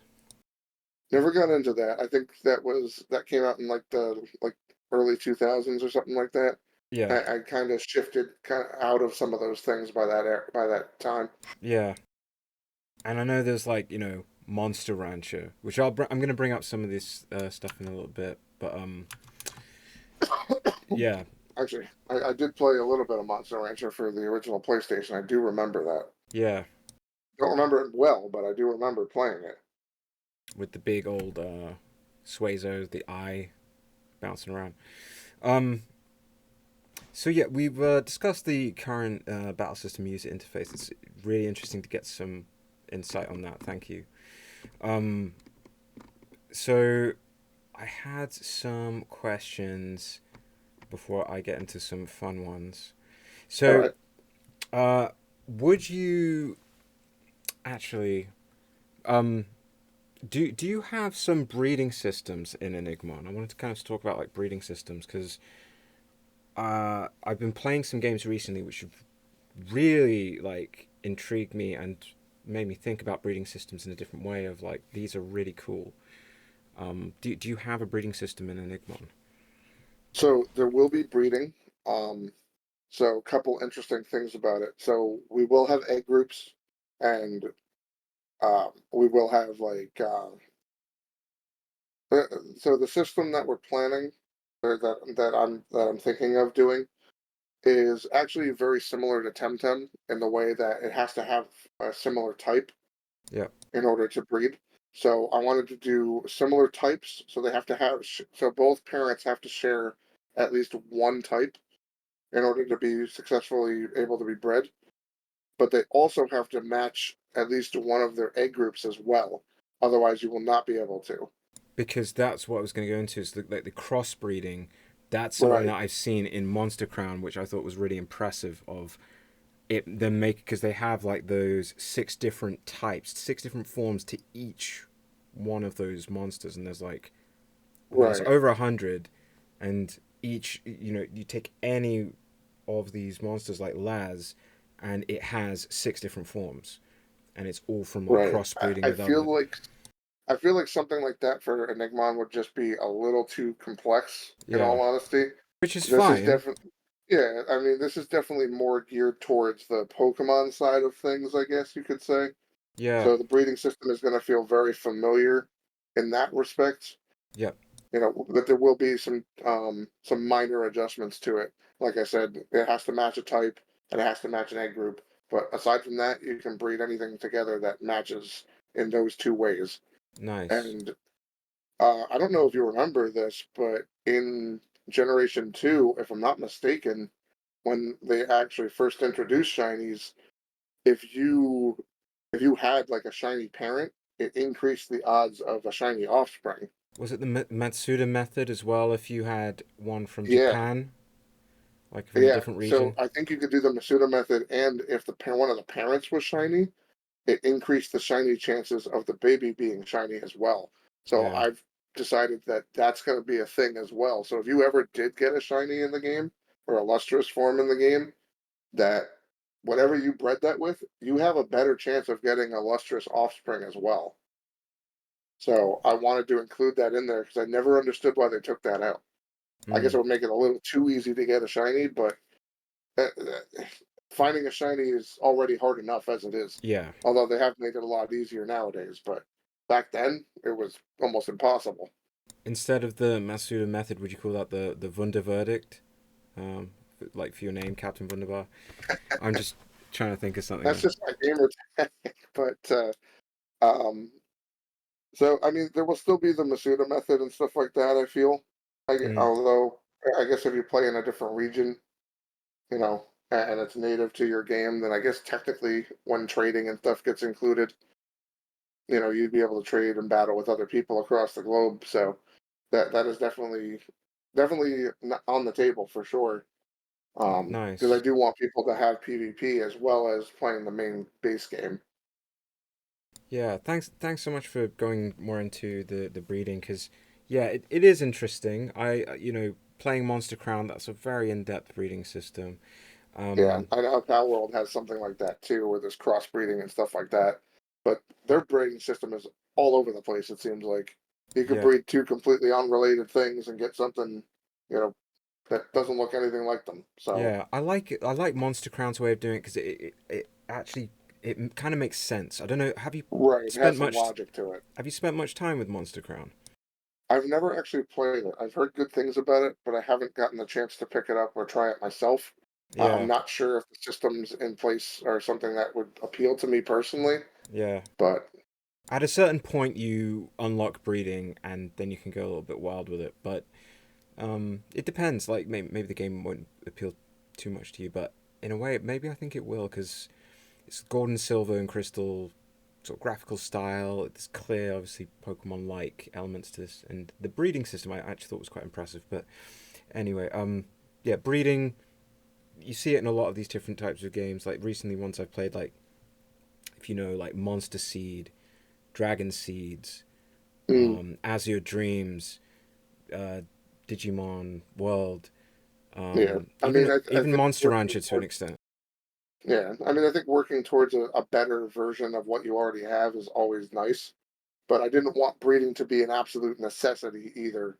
Yeah, So, any mon that you find in the wild can have one of three abilities, so you don't have to necessarily breed down to get a hidden ability or something like that.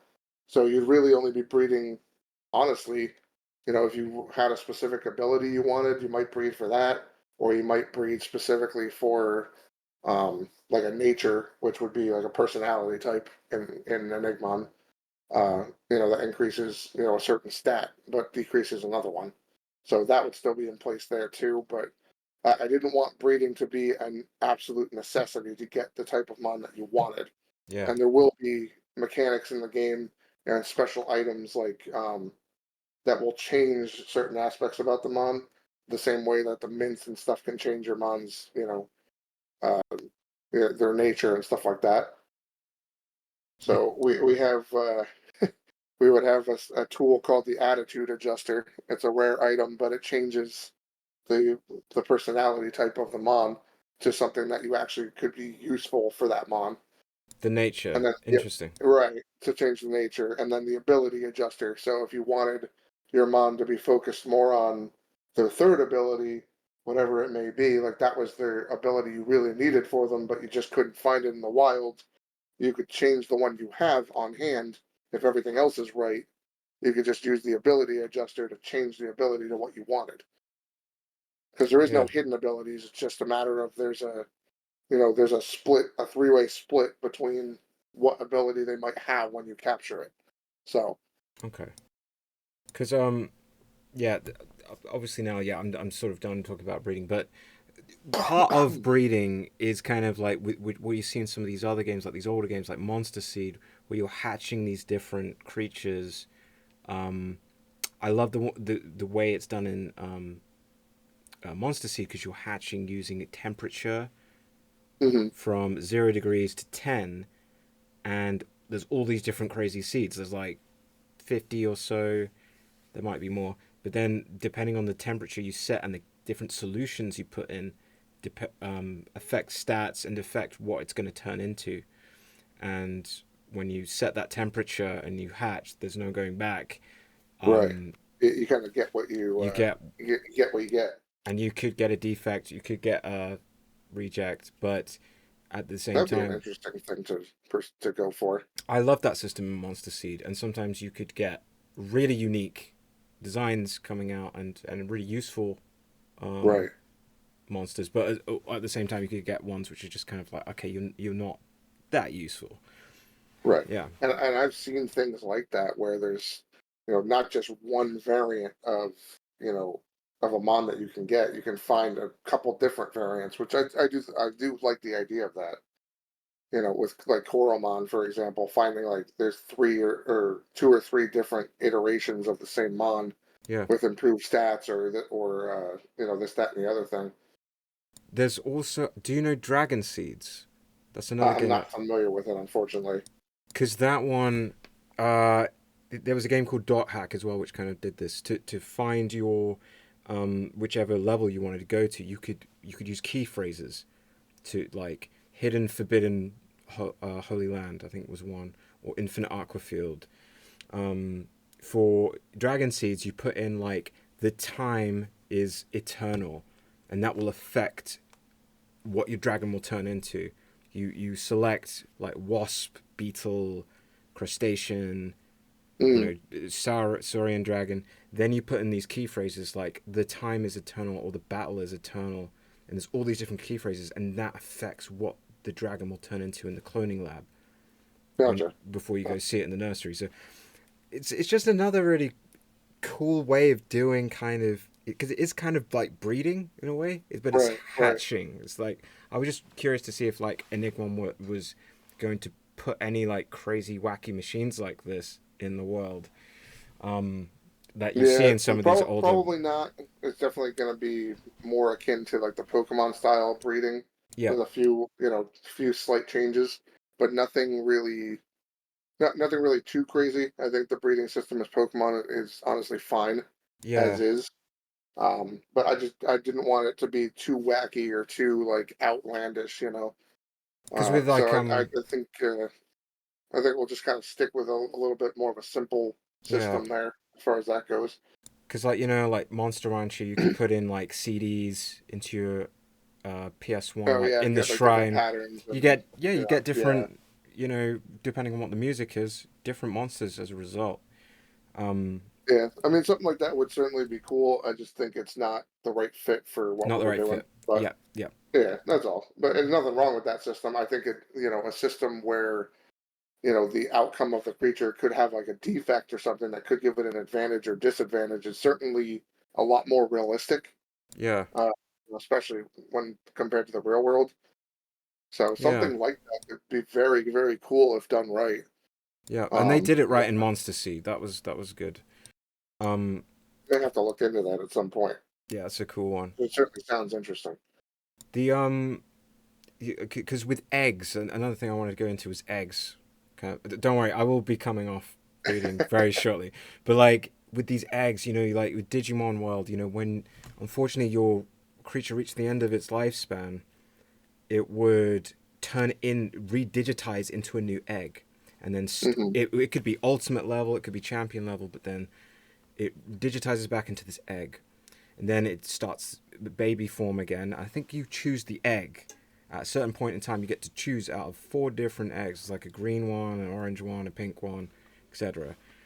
And you get to choose the eggs, and it changes the branching for your, the hatched monster, the Right. newly hatched creature, which is just a different sort of chain of how its path's going to go now, which I thought was really cool in Digimon because it's like every time you go through a cycle, it's going to be different, and it's kind of it makes it meaningful because when you get to from Right. Like your choice rookie, actually matters what you end up with.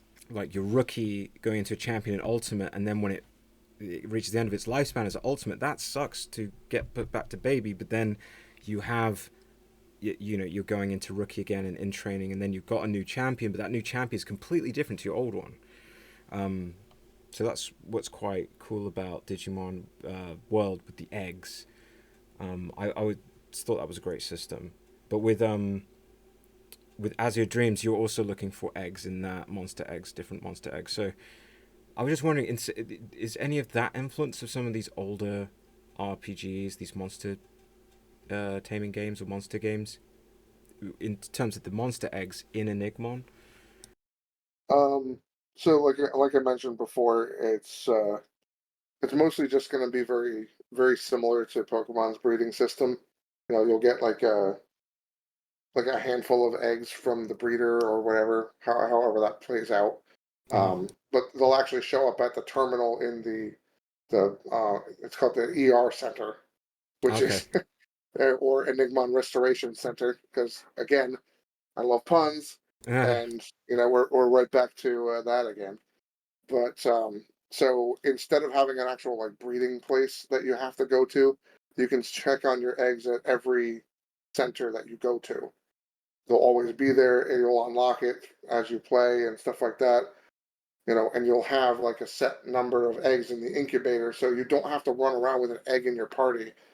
As you run around the region, it'll just like help incubate whatever eggs you have and hatch them all for you, so you can see what you get when you check the center every time. So will they transport those eggs? Will it be like, don't worry, we'll transport your Enigmon egg to the next center where you go there, or something like that? If the player leaves and doesn't come back to So that it's center. it's all part of the same storage system. Okay, So the eggs basically will be incubated in that system without you having to carry them with you and switch out, all your mons to run around and hatch them. They'll just kind of hatch based on your number of steps instead. And the incubator will act almost like a flame body equivalent, so that it'll nice. just automatically incubate them. And once the first, let's say there's, uh, just for the sake of example, this is obviously a rough estimate of what the system would be like, but let's say it can incubate 10 eggs at a time. So once the first 10 are hatched, it'll send them straight to the PC as long as there's room. Oh, I see. It'll send it to like a separate PC specifically for your recent hatches. And then if you have 10 more eggs behind it, it'll start incubating those next, and so on and so forth. And these will be available in these sort of Enigmon ER places, Yes, rather than a portable incubation system like a key item.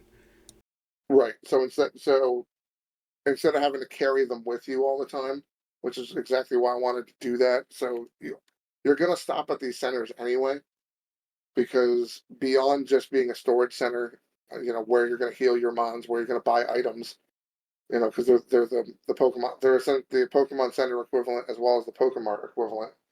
But in addition to that, there's also these special vending machines that will have, evolution items potentially. Supplement E might pop up in there every once in a blue moon. But Okay. those will change every day. In-game day, the items that show up there will change. So you can get evolution stones, you can get evolution items, you can get healing items. But there's a limited stock. So you're gonna want to check back there, give you a reason to go back every day and check and see. Oh, maybe there's an item I need to evolve a certain mon, but I can't find it anywhere. It might pop up in that vending machine in the store. Interesting. So this vending So it gives you machine, a reason to constantly go back there and check. this vending machine is, would it be kind of like a daily thing? Is it going to work off the actual in-game clock or the calendar Yep, system? Because yep. that It'll that work off the in-game clock and change it basically.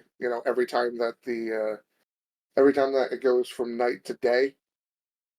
Or basically one in-game day will change the stock of the vending machine. some could be uncommon items, some could be rarer. Exactly. Yep. So you might get a couple of regular healing items, nothing interesting, but they might be at a discount, and you might get like three or four of them. Ooh, But discounts once you sound buy fun. them, it's completely empty. You can do Or you sales might get and a couple evolution stones that you couldn't find before, or you might get an evolution item, or even supplement E might show up in there at some point. at a It's all going to crazy be a price. little right. So usually the vending machine items will be discounted, except for items you can't normally get by anywhere. That's so Because cool. the marts will sell your regular items, but Yeah, the vending machines will sell special items. So you always want to be on the lookout for what may be in there. this is like so cool. It's like you've expanded on the very basic, soda pop, lemonade, fresh water. You've Well, expanded the ironically, idea. those are also in there. Really? Okay. But yeah, I'd rather, So have way more options, sales, discounts, and it's going to reset. Like, it's working off the in-game clock or the day and night cycle it could or, almost be considered like an in-game shop, but without microtransactions. Because I do not want to do that. oh, okay, yeah. This is not a cosmetic shop or anything like that. This is Thank you. Thank all you. in game. This is all meant to be there. Thank you. Thank you. No, I appreciate that as a design. I have no desire to go down that road except for DLCs. I really appreciate Those are the that. only things I want people to be charged for. Only because of how much work will have to go into them.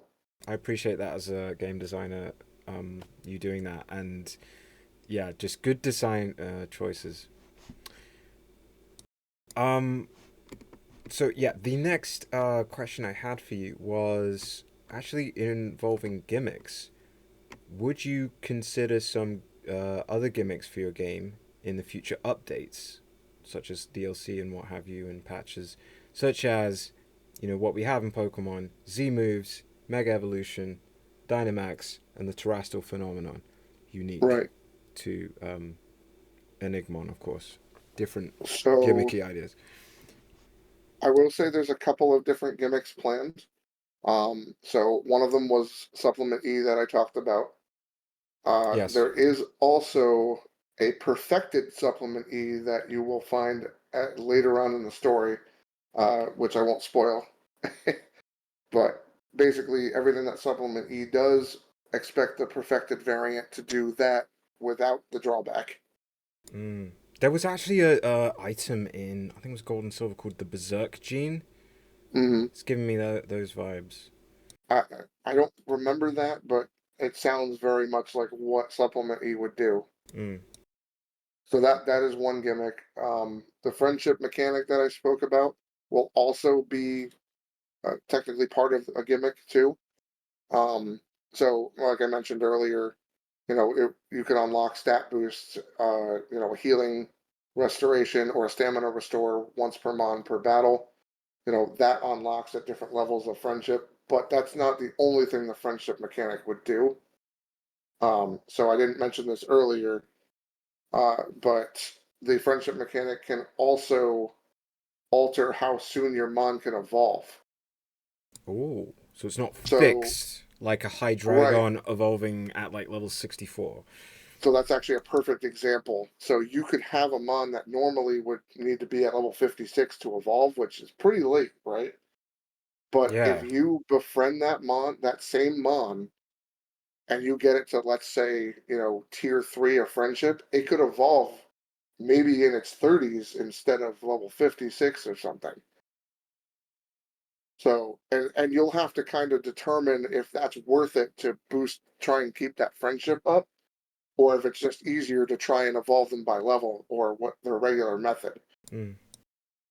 Now, in the case of a mon that requires like an item or something like that, you would have to still have that item and still use it, but the friendship mechanic would override the level requirement if there is one. So it could create scenarios where getting a late evolution mon is doable even earlier than normal.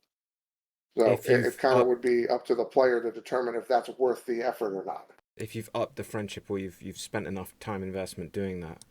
Exactly. And this will make you want to actually use a wider variety of mons rather than just sticking with your six main team members. So you may want to switch some out if you really like a certain evolution, but you don't want to, but it evolves at level 60 or something. If you bring it along early on in your adventure, you might be able to get it even sooner than that. Yeah, because obviously I don't want you to spoil anything with the supplement E stuff, but like Hmm. I keep going back to like Pokerus. You know about Pokerus, right? The Yeah. virus, which is actually it's a beneficial virus for your Pokemon, but it's Right. highly infectious. So if I Hmm. trade you a Pokerus Pokemon, your team's gonna get infected pretty quickly if you keep your my infected Pokemon in your party. Right. But it's a beneficial virus which is helping you to raise their stats as they level and stuff like that. I don't know. So I Do you have I something haven't similar to that? Because I was getting that impression a little bit from that supplement E, but I don't know. Maybe you have a separate mechanic. I'm not sure. Yeah, I haven't really put any thought into doing something like that. Um, that's not to say that it might not happen. Uh, at this time, I'm not sure if we're going to include something along the lines of Pokerus or not. Okay, I don't know if there will be a need for it, but maybe there will be. We'll have to kind of play test that and see if a mechanic like that is necessary in the first place. sure. So right now, I'm going to leave it to being up in the air. Up in there, sure. Because that kind of came out of nowhere for me. Like I think it was partway through Generation 3. I was like, Pokerus, what is this? What is this? Yeah. Yeah, and I never knew what it was for the longest time until I found out that, oh, it's actually a good thing. You want yeah, them to have that because it makes raising them even easier. I don't know if there was like an episode of the anime which kind of went over it being bad, or if it I was a don't know. screenshot online or something where I was just like, Pokerus, this is like a little status thing. That isn't poison. This is a separate thing when you check Right. when you check your Pokemon. So I don't know if it was Fire Red that introduced that, or if that was Ruby Sapphire Emerald. But either way, yeah, it was. I think they started Pokerus in Gen 3, if I'm not mistaken, but I could be wrong Yeah, about that. but it was just so weird, and it was a very rare thing. It Right. felt like when you got infected with Pokerus, that was like hitting a shiny, or maybe Yeah, even better it really than, was like that. or even better than hitting a shiny. Um, so I thought I'd just ask the question about like a similar Yeah, so thing in Enigma. yeah, so short answer, nothing planned yet, but definitely potential for something like that once we do some testing and see if it's necessary. All right. Well, thank you for that. Hmm. And Um, just to quickly go over something like a Z moves, Mega Evolution, Dynamax, Terastallization, the Terastal phenomenon. so I am getting to that. There is something planned. But as far as what I was discussing before, with the friendship mechanic, there is one more aspect to it. So if you hit level 5 friendship with any of your mons, they actually will unlock a signature move Nice. related specifically to them. So that is the kind of the level 5 reward, if you will. No, that sounds sick. Because So I love because syncs. a lot of like the starters and stuff will have a signature move or something like that. This is kind of how you acquire that signature move. It's not just learned. It's something you have to work towards actively, and it's usually going to be one of their strongest maneuvers that they can do. I love signature moves, so that's really good to hear that. You know, Blaze Kick. I think that's unique to Blaze Kick. But yeah, there's other ones too, right? So Now, I know you've been wanting to know about like Z moves or that sort of thing. So there's nothing too wild like Mega Evolutions or things like that. Um, but this is more of like almost like a convergent or regional variant type of gimmick, I guess you could say. hmm Um, and then there's also one planned to be kind of like the Ultra Beasts almost. Ooh. Now, I can't talk too much about them because they're really being saved for DLC. Top secret, Um, under yeah, these are wraps. kind of top secret. It's like Area 51 up in here. That's how you can market them on the Right, website. right. Just But take it down. One day, April Fools, oh, and just be like, I will say that the last DLC is where you're going to see a lot of these. And so I don't know if you knew, but the region is actually partially based off of Florida. Where I'm okay, currently living, and nice, most of the region is also based off New York, where I used to live. cool. I mentioned that in the other interview. But one of the DLC areas is actually going to be related to the Bermuda Triangle. So, Hmm. all spoiler, but in that DLC, you will find things called Lost Enigmon or Lost Evolutions or Pre-Evolutions, and these kind of relate to the Enigmon that are in the game. So a good example being, I can't talk too much about them, but Sure. basically there's little bits of lore about certain mons that you'll discover, dex entries, things like that, that will hint that maybe this mon evolved differently back in the day. Mm. And those very things that they're talking about, let's just say you might see them in DLC if we get that far. Cause yeah, this is reminding me of sort of paradox Pokemon Pretty much, with the almost journal like that. entries and oh, this is a silhouette of something we've only just partially Ex- sketched Pretty it. much, almost exactly like that. Yes, kind of like the paradox forms. They will be hinted at in the main game, but won't be seen in the main game. That's where the DLC will come in handy. That sounds so cool. I like that. I like the sound of that.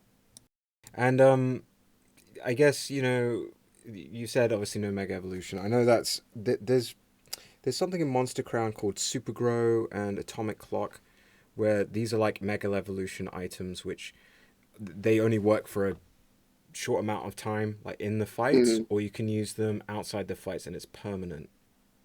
And they're like mega evolution type things.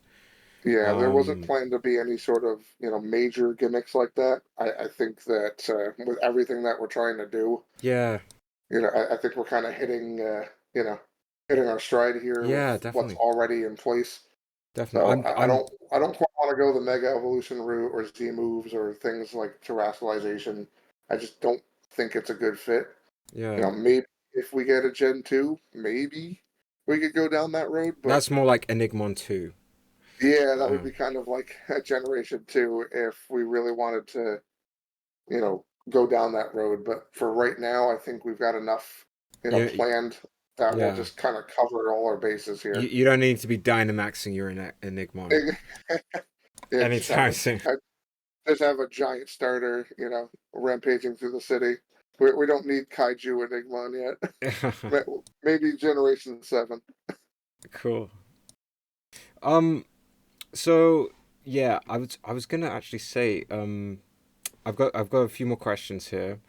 Sure. Um, so like some of my favorite Enigmon, ones that I really like, I Hmm. like Railroad, Rail Rush, Totemba, Frosquito, a Ghoul Stick, Razor Hog, Dweeaboo, Yeah. um, Bacanor, and Lethalisk. Those are the ones that I think I'd be going for. But what about like your favorite Enigmon? What are some of your favorite designs? So uh, in the other interview, I mentioned I picked like my top three, and that was Cruelahan, which is our resident headless horseman mon, with the pumpkin head and all that. I also like Frosquito. That was another favorite of mine. Yeah, nice. I had so much fun designing him and getting the fake snowman aspect of him working. And then Crattery was like the little battery crab, with the jumper cable claws was another favorite that I mentioned. Crattery. Um, yeah. Um, but I wanted to, I knew this question was going to come up, so I wanted to make sure that I covered a couple other ones that were some of my favorites too here. Hmm. I don't want to just retread the same thing. So the ones that I picked for this interview is going to be Glemoptera, Rough Stuff, and Farsenal. So I was just trying to note these down here. yeah, so Glemoptera is like a tall, slender poodle mothmon based off a fashion model, and she wears her wings like a fluffy boa instead of using them to fly. So I Okay. really like the way I designed her. I think that she's kind of unexpected. Like when you hear poodle moth, you think like, oh, it's gonna be super cutesy and fluffy and all that. But Yeah. I didn't want to go that direction. I wanted to go more like the Pheromosa route, where it's a Oh yeah. very slender, very it's still insectoid, but very slender, feminine. It's like a fashion Like model type thing. yeah, Yeah. that's what I wanted to go for with her because I just thought it made a lot of sense and it was a design that I don't think people would expect. Yeah. It's got that disconnect of what insect, what Right, fashion but model, it's got what? this human and but I still kept the insect aspects with her four arms instead. Yeah. So she's got like two arms on her hip and like the other one up, like look at me kind of thing. So and she will have an actual rival Mon in the first DLC. Ah. Again, assuming everything goes smoothly. So I can't Fingers spoil her crossed for you, rival, man. but Fingers crossed for toes as well. Like this is gonna be such a sick game. Like when it's out, I cannot wait. I'm really hoping that it takes off and that everything goes the way that I'm hoping. But I mean, I think we've got a lot of potential here to Definitely. to do something really special. So, and Cruelahan. I'm kind of way too deep into it now to just give Yeah, in. exactly. So Uh, those were Cruelahan, Crattery, Glimoctera, Farsenal. I think there was another one you mentioned. Rough Stuff and Frosquito, yeah. Rough stuff. What's rough stuff? So he took me a while to get the design right. I did have some help from like I mentioned before. I've spoken to different people who have kind of helped figure out good designs, and this guy in particular gave me some a hard time. I wanted this big buff, like cartoony looking dog, almost like Spike from Tom and Jerry. Um, so that was what he was based on. So and the name is actually a pun. It's rough spelled like Yeah. Ruff, Yeah. like rough, So he's like a cartoon dog almost, and he even has like the old fashioned cartoons where they have like the big muscle guys with the little heart tattoo that says Yeah. "Mall" on it. So I kind of did that for that more retro feel, The to tough fit with guy. that type of style. So he looks big and mean, and he's like a guard dog, but The mean you know, tough, yeah. yeah, but and he is bipedal. I know people love their bipedal mons. Sarcasm. Are you saying But like the Incineroar and stuff like that? yeah, he's kind of along those same lines. So Pokemon had a buff cat, we have a buff dog. Let's go. What type is he? Is he fighting? Yeah. So he is a beast fighting type. Nice. Very nice. I'm gonna have to check him out. I haven't seen some of well, the thing is, I have been through the website. I think it was pre-update to the update you did. Okay. Yeah, Um, because there's 10 pages now, so I'm not sure yeah. when the last time you looked at the website was, but um, as of last night, there's now 10 pages of mons to look at. So, and only the Uh, legendaries haven't been shown yet. well, hopefully we can see actually in a little while potentially because I think I figured it out on my streaming software to access the site. I've got it here Okay. um on the stream. So thank you for your picks. We'll get back to those in a sec. So those are your favorite Enigmon designs.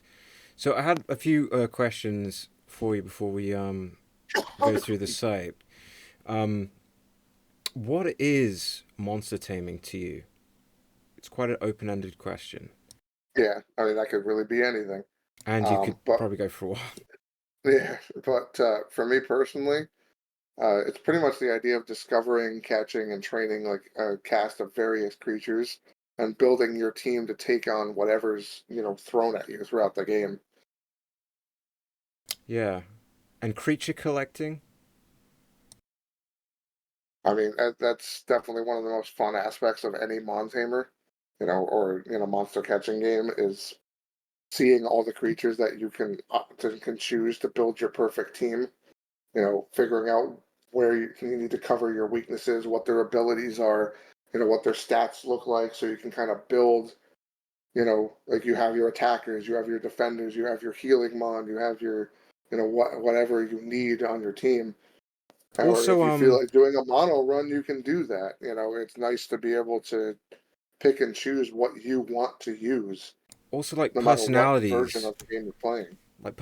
and behaviors. Like I Right. find that quite interesting about creature collecting. It's like Yeah. what, Real. and that comes back to monster taming a bit, but like the behavior and the personality affecting the creature. So sometimes it doesn't want to listen to you because it's Stubborn. it's stubborn or it's selfish or it's just Right. yeah. And I quite getting like getting that. those designs right is super important. Yeah.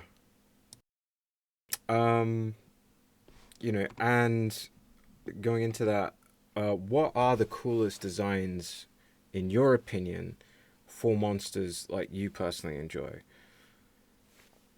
So I'm a bit varied in the types of mons that I like. I'm not I'm not really one note with that. I like cool mons. I like some cute mons, creepy mons. It really depends. Um, but a lot of my favorites are usually the most controversial, being object mons, because nobody seems to like the object mons, but I'm a huge fan of them. You know, Throughout or like all types of franchises, yeah, outside of I mean, Enigma. I think it's funny when like a little object becomes like an actual creature, or you merge like a living creature with an object. I don't know. I just those are always my favorites. Or I just really like the badass looking ones or the wacky looking ones that are kind of unexpected. Do you have some examples? off Yeah, the top of your head? so in Pokemon specifically, I'm a huge fan of Magnemite and Magneton. I was just about to say that. Literally just I about to say love that. those two. They were my favorite Generation One mon for so long. Are you You know, happy with, Magnezone and Sandy Shocks, the kind of follow-ups? I love Sandy Shocks, but Magnezone just doesn't do it for me. I would have loved to see just a like multiple Just more. Magnetons stuck together in Just just a more. cluster to be Magnezone. I just think that would have been so much funnier. The Sandy Shocks pass form, I do like that with the magnet kind of sand on Yeah, its I like that various too. bits. I do like that. And the fact that it's Somehow moving on the ground. they made it a dinosaur, and I don't know how they pulled that off. But Yeah, the really Magneton long, is a stretchy dinosaur. magnets are just really funny to me. Magneton is. I never expected that. And that's probably one of my favorite paradoxes because they're Yeah, just so mine too. weird. Even though I have Violet. Yeah, yeah. And it's Um, I like the way it's moving on the ground. It's not it can't yeah, levitate. it's very stretchy. It doesn't. You would think it wouldn't be able to, bounce around and stretch like that, but Yeah. it's very flexible for what it is. You would think it would be more mechanical in movement, but it's not. Yeah. It's cool and it's cool to see like just this little design touches like yellow eyes as opposed to white Right. and The little caveman, haircut and stuff. yeah, exactly. All the extra metal bits and stuff sticking out of it and stuff. Yeah, It's a cool design. it's a cool design and I really hope Pokemon does go back to Magneton again. I Um hope so too. I'm a sucker for machines and stuff like that. I think they're just cool. So the Clink line is also a favorite of mine, Clink which I Clank know is Clink very Clang. controversial. Yeah, yeah. I kind of, back in black and white, I don't know if I had one on my team. Like I saw one recently, like I think it was like in a YouTube video or something. Oh, it's the Clink Clank, and it is a very strange Pokemon, but like it is the whole kind of like gears and turning. Like what is it doing? It's like generating power. It's generating like Right. And like the animation for it is absolutely fantastic, where all the gears are actually moving and doing yeah, something. that is cool. So it's not just sitting still. If it was a still sprite, I could understand why people wouldn't like it, but in You Gen look at the 5, the sprite, sprite was yeah, constantly in motion, showing it doing was doing different, something. yeah. So But I know that's a controversial take, but I really like the Clink line too. You know, fair enough. um, Some other examples that you really enjoy. so I'm a sucker for bug types as well. They're always good designs, no matter what they do. With obviously some exceptions. But like Golisopod, Vikavolt, Volcarona, Scolipede, all of those are on my list. Golisopod, absolute favorite. Love that thing. I just wish he had a better ability. Emergency exit. You're not too much I of a hate fan. that ability so much. It's like I don't like getting hit. I'm out. Peace. He's still a coward deep down, He's a coward. Yeah. but it's a tactical retreat, not a cowardly one. Even if he has a But timid nature. Vikavolt is awesome too. It's just a shame that it's so slow. Why is it slow? Yeah, it should be fast. What I don't know what its You would base think with stats the way are. it's designed. I love the look of it though. It's got the big jaws and everything. It's such a good design, and it's Yeah. just wasted not being fast. Uh, just But these things happen with these designs sometimes. They and I'm not normally a big fan of fire types either, but Magcargo and Embor for fire types are some of my favorites. Again, I know people hate Embor only because it was the third firefighting type in a row. yeah, it's where people the fatigue came in, the I firefighting I fatigue. don't care what anyone says. I love Lord Bacon. The That is bit the what I big named mine in Gen 5, and it's stuck with me forever. the big belt he's got. It is quite cool. The big fire belt, yeah. It's like an Asian inspired sort of Well, yeah, design on it. I think he's based off Journey to the West, if I'm not mistaken. Really? Oh, okay.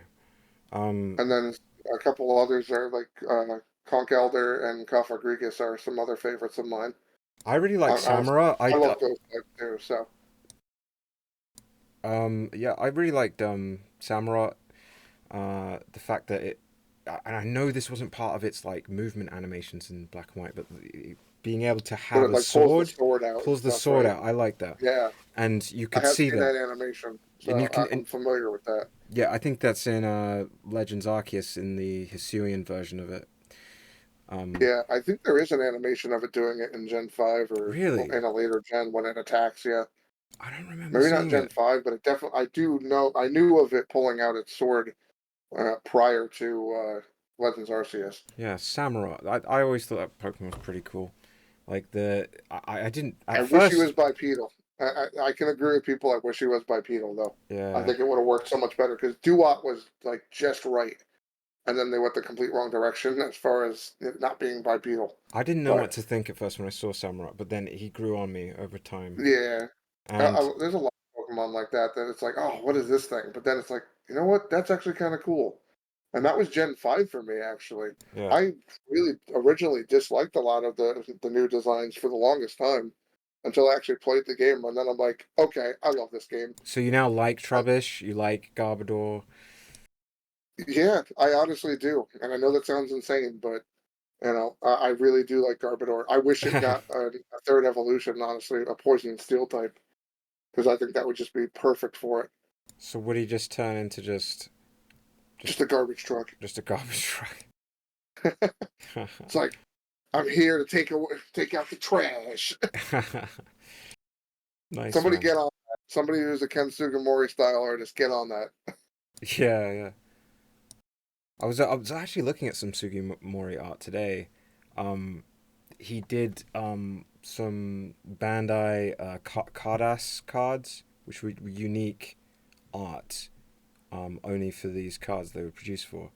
And they have Pokemon doing like really weird things. Like there's like Golem exploding, Arbok spitting acid on a Diglett that looks a bit Oh, annoyed jeez, about it. But you should that totally reminds look me into of that.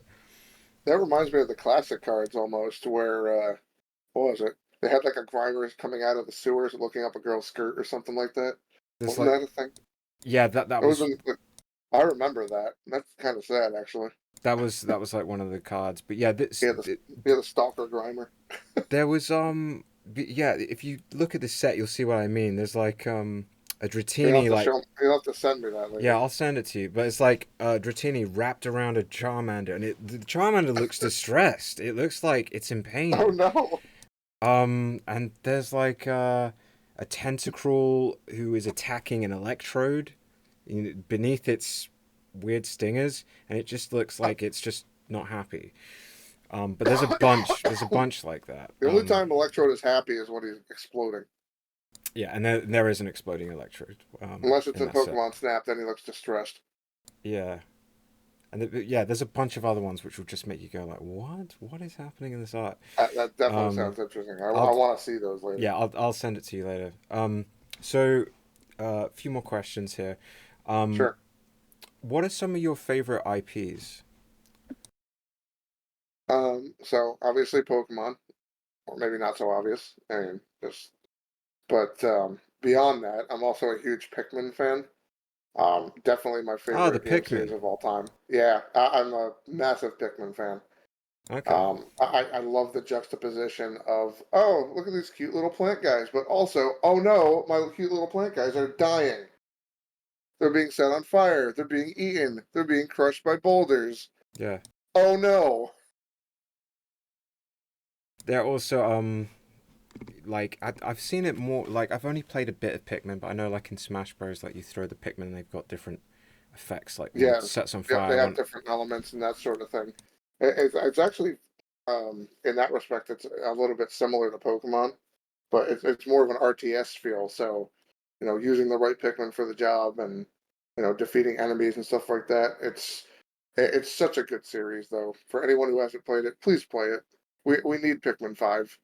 I know we just yeah. got Pikmin 4, but we need Pikmin 5, guys. Come on. I played the original one, I think. I loved the original too, but I think 2 is my favorite for sure. I think I tried to That get just 2 and 3 running, but yeah, why 4 is is two? great too if you've never played it before. It's a great way to get into the series, but it's definitely an easy game by my standards because I've played it for so long. So Why do you like 2 and 4?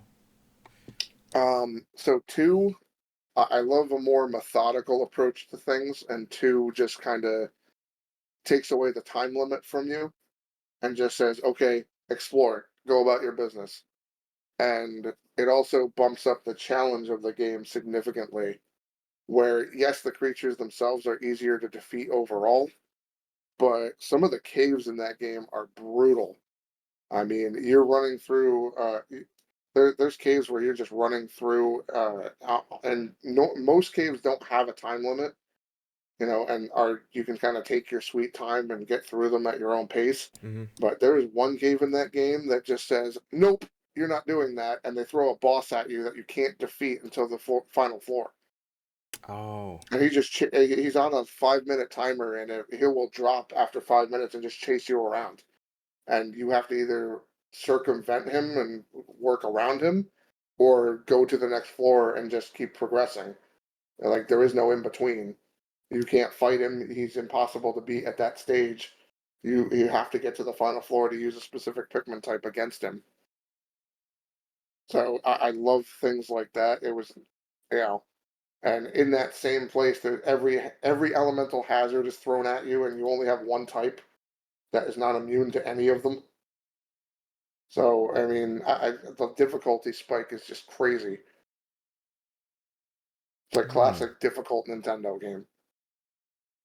And then at four, I mean, we've been waiting for it for I think like 10 years after the third game came out.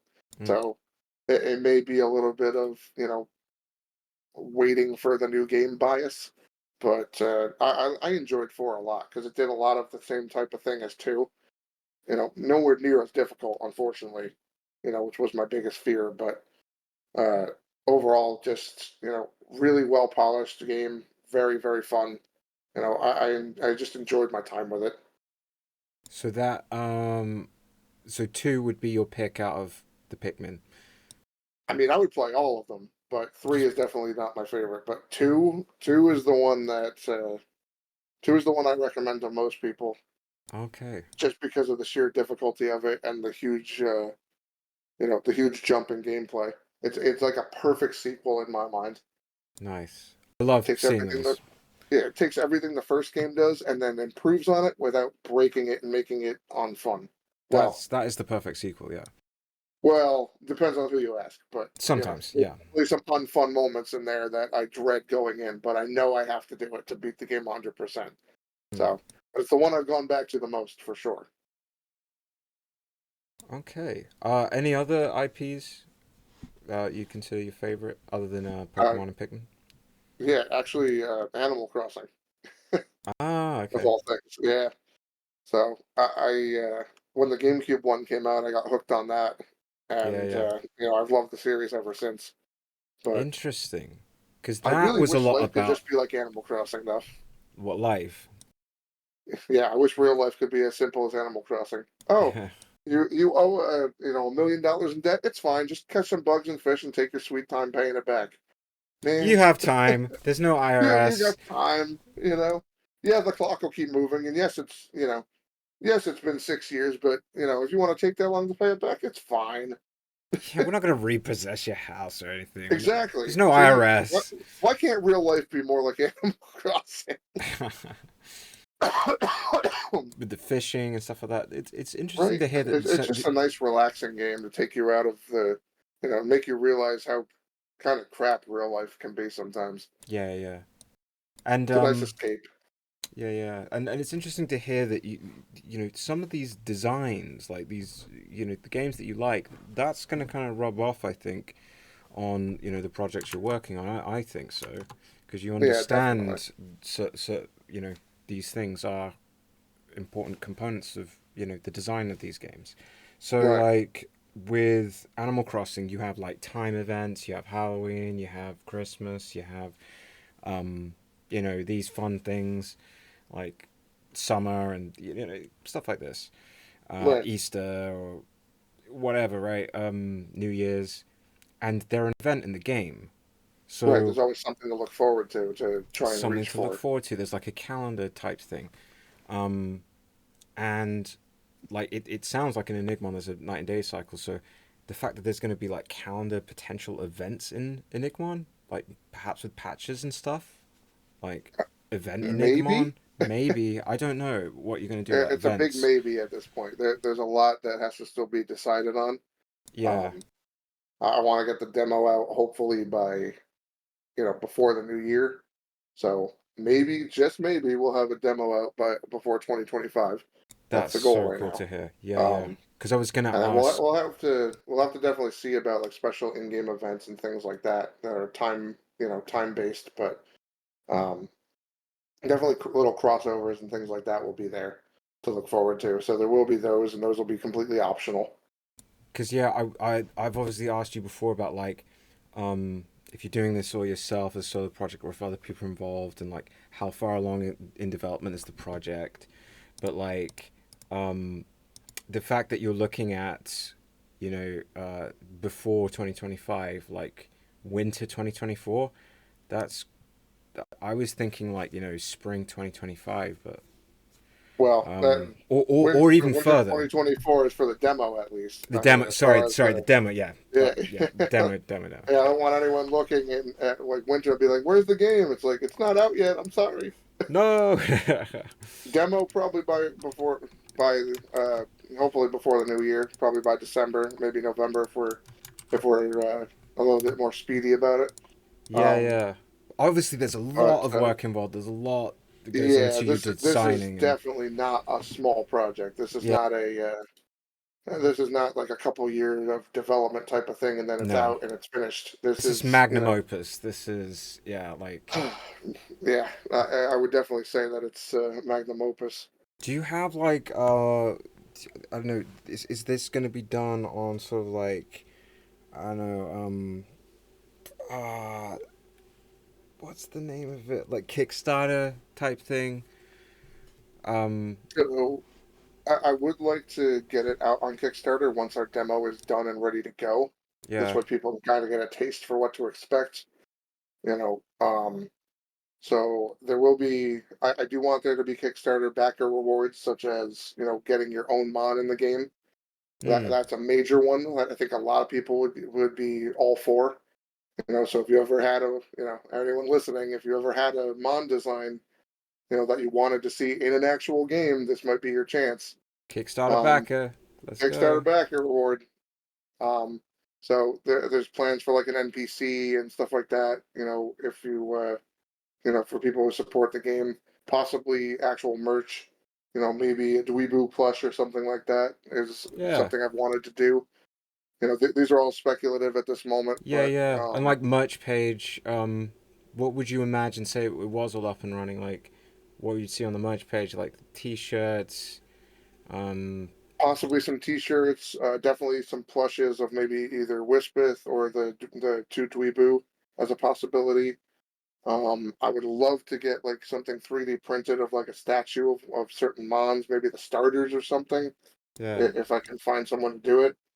Um, The you know, eye I, in Enigmon. I definitely want what was it? I would love to make the actual like charms be a real thing. Almost kind of like a whole case of like all 18 charms, as a real world item. You know, That would be sick. I Um, think that would be super cool to have. So you could put them on your keys, you could put them on you know, on your keychains, your backpack, that sort of thing. you I know, mean, there's all kinds of possibilities. It's just a matter of if I can, secure the funding for it. get it I mean, together. there Yeah. will, yeah, I want there to be an OST and everything, so that might be a reward possibly. Um, shiny starters definitely. I know people love their shinies, so Mm, that would be a potential reward for certain backers and stuff. So there's a lot of things to consider. It's just a matter of finding a way to do it all. yeah. Like in the Enigmon actual that tiling like Pokemon, the eye in Enigmon, that item. What is that called? You're talking about the E, like the first letter. The eye Oh, in the logo, you mean? in the logo. Yeah, So that is actually our capture device. the capture device. Yep. So it doesn't have a set name yet. I've been going back and forth between different possible names. Mm-hmm. So it's supposed to be like a collapsible terrarium. Interesting. that almost becomes like almost disc-like in the way that you throw it. So you almost throw it like a frisbee, Hmm. and when it kind of hits the ground, it like pops up and tries to scan the Enigmon that it's you know that is nearest to it, and then tries to like draw them in, and then close when it's fully captured them. That's the working idea right now. And then the But reverse for sending them out. correct. So when it's sent out, it would hit the ground and pop up and send them out. But it's supposed to be like a simulated environment, So if kind of like an actual terrarium, it was inspired by by like I don't know if you've ever seen those little cylindrical fish tanks and stuff, kind of like that. Okay. Yeah, yeah. So it But simulates an environment that they would actually live in, you know, but just inside this little tube. you see like And lizards, snakes, bugs. They right, live yeah, in it's like a little terrariums. Yeah. terrarium, Yep. which I thought was just a cool idea for a capture device. Yeah. Something you could realistically put on a shelf in your home and, display them, but they're comfortable. Yeah. That's what I was So you saying could for send them out or keep them in there if you wanted to display them kind of thing for storage. like for your merch page, like something like that. I would see like that would make a lot of sense. This terrarium capture device being like this 3D printed thing. I Like a would love Pokeball. that if You we know. can get it done. I would love like an actual full on like little miniature terrarium with like a figure of the Mon inside, which I think would be super awesome. But Yeah. In your in if your anyone out there know how to make something like that, please let me know. We'll be looking. yeah. I mean, there's so many people on Etsy. Oh yeah, definitely. I saw a Tyranitar in stasis recently. Someone was selling this. It's 3D What in printed like figure. amber or something? If you ever seen Mewtwo in the test tube, Yeah, yeah, but it like the was a test tube. Tyranitar in stasis instead. Okay. But someone had 3D printed it, and it looked really impressive. Um, Yeah, something like that would be really cool if it we could get get that. Yeah, I think that's kind of a similar thing to what this terrarium from Enigmon's kind of giving me the Don't vibes worry, of. guys. They're not science experiments. They love being in there. Which is another question as well. Are there that many sort of Mewtwo-ish sort of scientific experiments, Enigmon, like a Genesect, these type of almost kind of man, dabble too much in the Enigmon with So experiments. there's actually quite a few of those, believe it or not. Um, so there's one that's based off like a computer, like malware. So he was actually man-made, and his pre-evolution, if you use a certain item on him, then he'll become this corrupted version of himself, kind of. So there's that. There is a line of like little vehicle mons. You mentioned liking Railroad earlier. Hmm. Uh, he's a man-made mon as well, as are his evolutions. And the reason he can even evolve is because humans interfered with that, making special engines for him to be useful and evolve. Um, and then like the Model T line, which is the name of the first little car mon. Out of the three, it's Model T, Automobile, and then Model X, which is based off a Tesla Cybertruck. So those guys are all man-made. So there's a good handful of like man-made, like robotic, digital, things like that, where humans definitely interfered or had help in making them. So, and that'll be explained more in the actual lore, but you'll have to go digging for it when you actually do get the chance to play the game. Yeah, I'm looking forward to it. A lot of people are, I think. Um, yeah, so I was gonna ask, are you considering animation episodes at some point?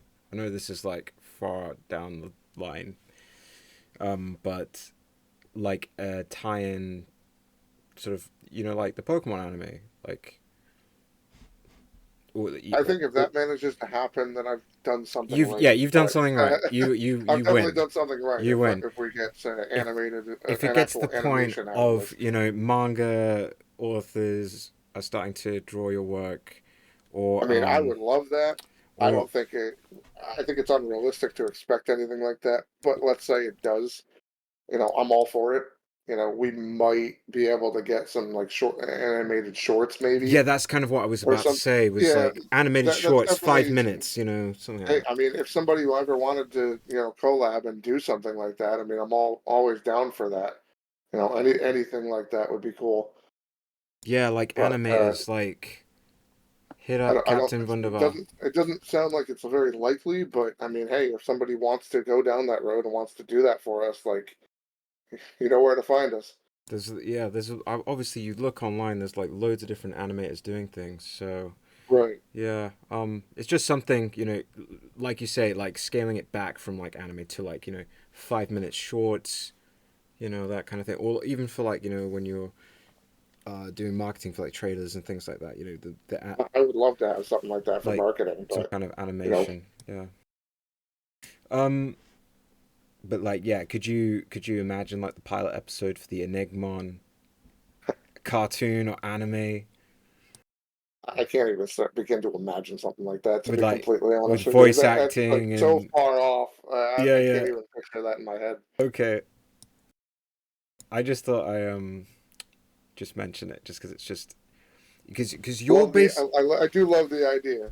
I just because this is kind I of don't what know if it's even doable. yeah, this is the kind of thing that it's like your wildest dreams. It's this kind of stuff that if I was creating a game like this, because Right. have so much respect for someone doing this. Like you're doing, what I dreamt. I dreamt of doing something like this type of project for years, and it's just so cool to see someone putting it together. Like even at this very early stage, Yeah. I um, mean, I didn't even think I would get this far, to be honest with you. So this started with three drawings and an idea, and then it took off, and here I am actually making it happen. So Yeah, I thought you were doing this all yourself as a solo project, but yeah, obviously, um, yeah, there are other people involved, for art, music, and other there things. was no way I could do this alone. Definitely not. Oh, well, that's the I, thing. I was always like, just like like the dude who created Undertale, Toby Fox, yeah, where I was just like, yeah. you did this all yourself. What? I Um, mean, I would love to say I did it solo, but I can't. There's no way I yeah, could program all I'm a make game all this a designer. I'm an reality. artist. I'm a music. I was a musician. I I was am like, not a jack of all trades, that is for sure. I'll stick to the drawing of the mons and stuff like that, and maybe figuring out the story and stuff. But I mean, I can't write music. I got no clue what I'm doing. I'm probably tone deaf, so I can't program. I've tried that whole song and dance with Pokemon Essentials and stuff like that, and it never got. I did want to make a Fakemon region for the longest time, yeah. and I did try, but once I hit programming is one of those things like you hit a certain roadblock, Yep. and you just have no idea how to solve it. I was looking up tutorials and everything else. I'm like, I can't do this, Mm. and I just gave up on it because it was just too much. I need So help. I've definitely got people who know what they're doing, and I'd rather leave it to the people who know what they're doing than to try and figure it out myself And and then solo the not get project. anywhere. Yeah, man. Yeah, Because that it will affect the development of the project, and it just speeds up development of the project. right. And So for anyone looking, to go down this road, I don't want to say just stick to what you know, but honestly, if you can afford it, I would say stick to what you know and find people that can do what you can't do. yeah, Genuinely. cover your bases. Yeah, cover Right. I your mean, if weaknesses. you can cut corners anywhere that you can by doing certain things yourself, like if you know how to write music, but you can't draw worth a damn, then find people who can. Yeah, Find people who can do what you can't. no, that's really good. Just know that it'll probably cost you. Yeah, hire an artist. No, that's really good advice. And it's so interesting to hear about like the different aspects of the project. I know you can't name names necessarily right now, but it's going to be so cool to see in the credits like all the different people involved for this, as well as your name, and everyone else involved. And it's so cool to hear that development is it's potentially just you know winter 2024 is kind of what we're looking at, or spring 2025. Like that's really exciting that we're going to be seeing that for a demo, not the full game. Um, you know, Potentially Right. 2026 or what have you, however long. Yeah, I would love to get it out, but the full game, hopefully by 2026, the absolute latest. But there's so much that has to be done. It's hard to know for sure when the time frame will really be. Maybe if we're lucky, and I don't want to necessarily do the whole early access thing either. I would almost rather finish it and make sure it's the way I want it, and then be able to fix bugs and stuff like that, after the fact. But Yeah. I, I hate the whole idea of early access games because it just is an excuse to be like, okay, here it is, you know, and then it never gets fixed after that. Yeah, And I hate. we all know I've the I've early jumped into access woes, so yeah.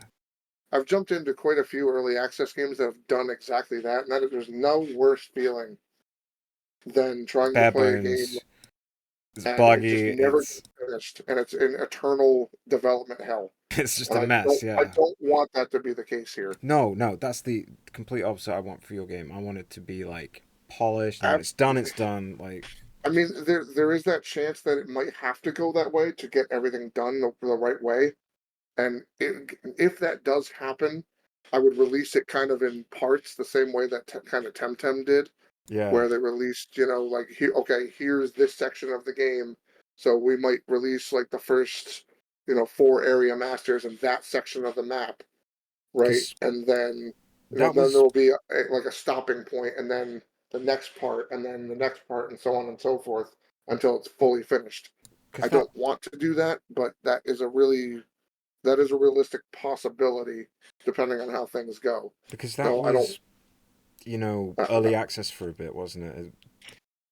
yeah, it was, and then they did finish it. Yeah. So I mean, but it took so long to get it finished, and there were areas I wanted to explore and I couldn't when I did play the game, and it was Yeah. disappointing to have to keep coming back to it when it was finally, that when the next part was done. I can't remember when So, that early access game, when I would go to the Steam page and that was gone. I can't remember when that mm, happened. It was like full release. I don't know how long the development cycle was for Temtem up until it was quite a few years, I think, because I remember when it first came out, and you couldn't really play past a certain point. You know, yeah. I remember the first night that I tried to play it, and you could barely get on because there were so many people trying to play all at once. All right. So it was just like the servers were just completely just Right, rammed. and that's the nice thing about this is that it won't be server based. You'll be able to play it, by yourself. So it's a single player game, but it has multiplayer features. Is that right? The plan is to have multiplayer features, hopefully on release day. Oh, that'd But be if not, awesome. then soon after that, it'll be Yeah. like probably the first or second patch to make sure that okay, Nice. online functionality is now a thing. You can battle and trade with your friends on Steam and stuff like that. Getting the So servers I right. do want that to happen. So Getting the netcode and server right. Yeah. right. Ah. So that'll be on my programmer to make that happen because I don't have a Mm, clue what I'm doing yeah. with that. Yeah. Same. I was just like, I know some Like, techie people, but you know yeah. who you are. Yeah. You That's on you, techie pal. guys, you know. Um. I'll leave it to the professionals. Leave it to the pros. Exactly. So yeah. A couple of questions I had were I've kind of been over this, but the personal favorite games you have of any genre, even outside of monster taming. You said Animal Crossing, Pikmin, Pokemon, Right. obviously. Pal World I like as well, and Cassette Beast was also really fun. Um, for other monster tamers. And then lately, I've also been enjoying Helldivers. Yeah, because I was saying like of any genre. So Yeah, Helldivers has got so great music. yeah, I picked that up fairly recently, and I've been and pretty much almost playing it every day. Oh, So okay. Yeah, I like the music. Um, and what were what would you say? What were some of your biggest inspirations for your designs for um for a lot of these Enigmon? Um, so mostly the places that I've lived in and the things that I've seen over the years. Like I had mentioned earlier, I lived in New York originally, and I live in Florida now. Uh, so there's a lot of designs that take inspiration from that. So, for example, when I lived up in New York, there was like an apple orchard near our on the road where our house was. Okay. So there's this little Applemon and his evolution that are based off of the crab apples I would seed in there, and they were Ah. always tiny and beat up and bruised, and they littered the ground, and the trees were all ragged and kind of not pleasant looking. It's almost like you would you know almost like something you'd expect out of a horror movie. So I kind of took that whole idea and made a little zombie apple, all beaten up and rotten looking, and they shuffle around like corpses, in the horror movies and stuff like that. So that's Rottle and Fruitrid are their names. Ah, okay.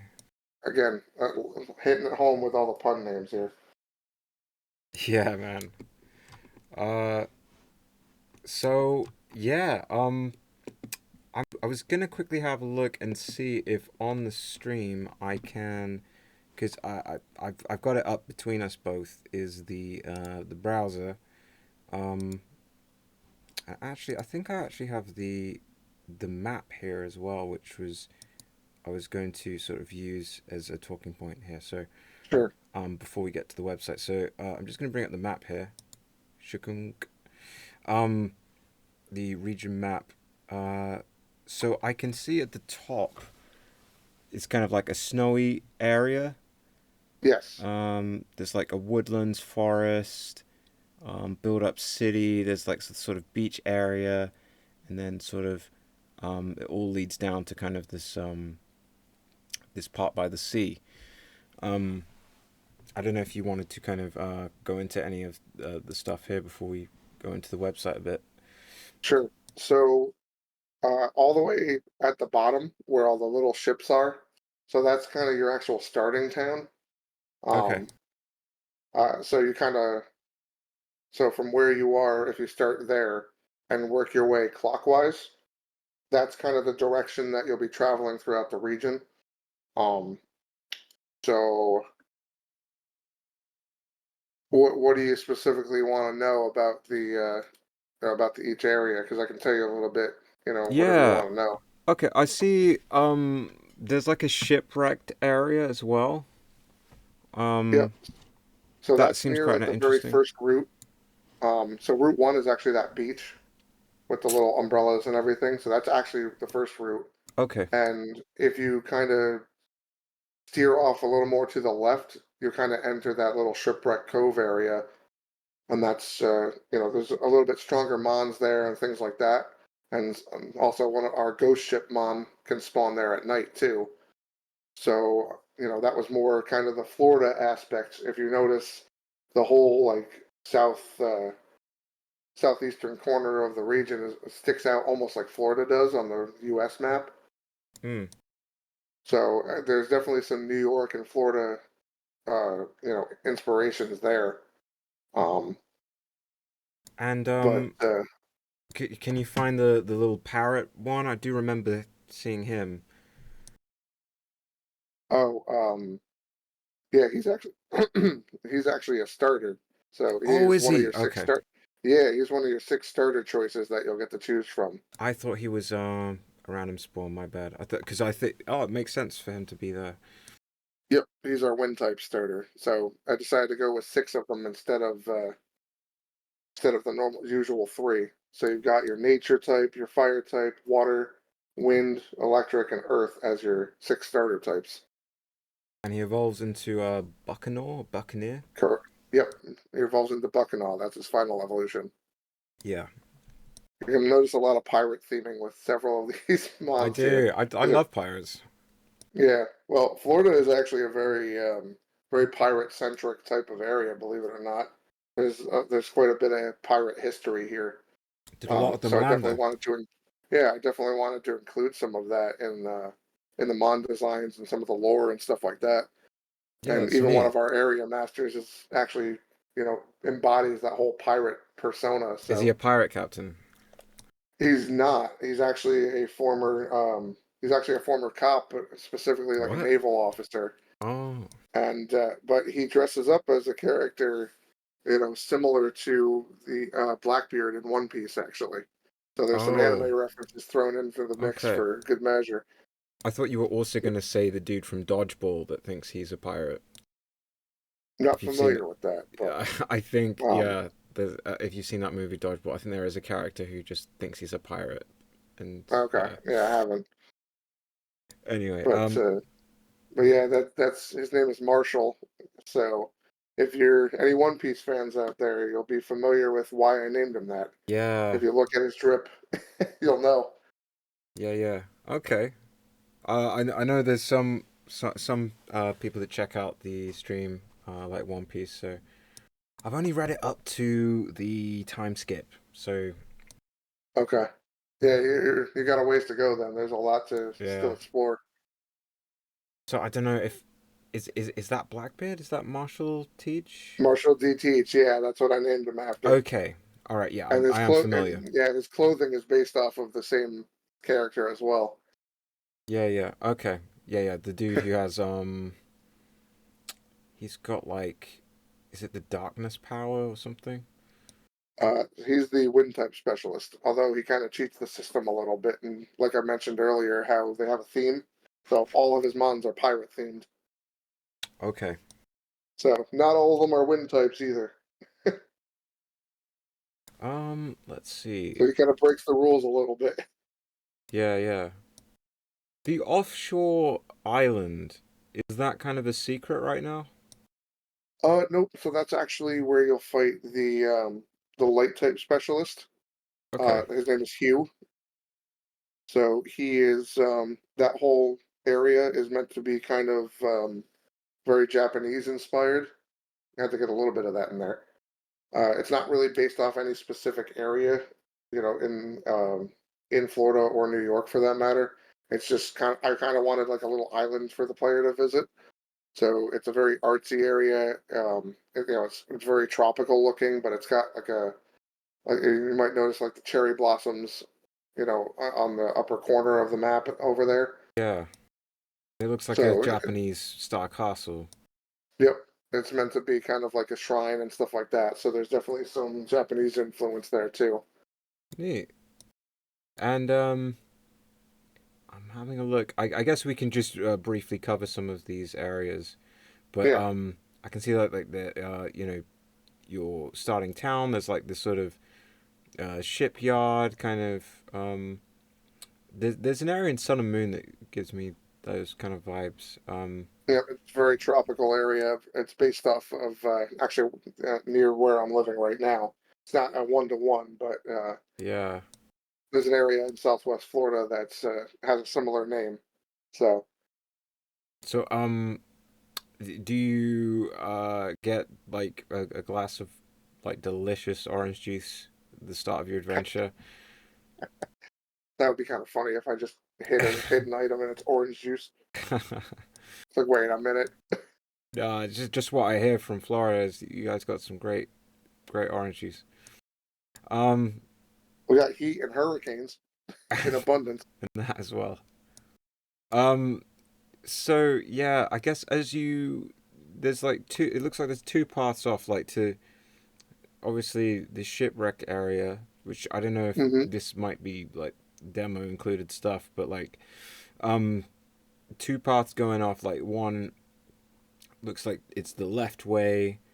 You've got like a few destinations along the way towards those orange trees, and then like leading up all the way up to like the ice area, and then the right way is sort of like still by the beach for a while.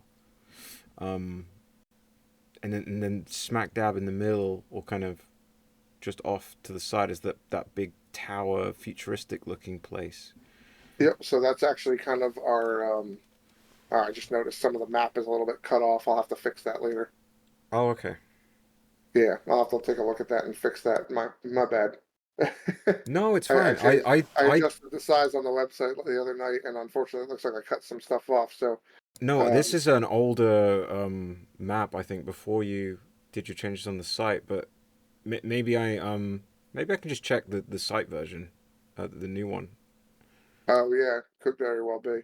But that big white tower in that area that you were talking about, so that's kind of our Victory Road equivalent and the Champion Tower.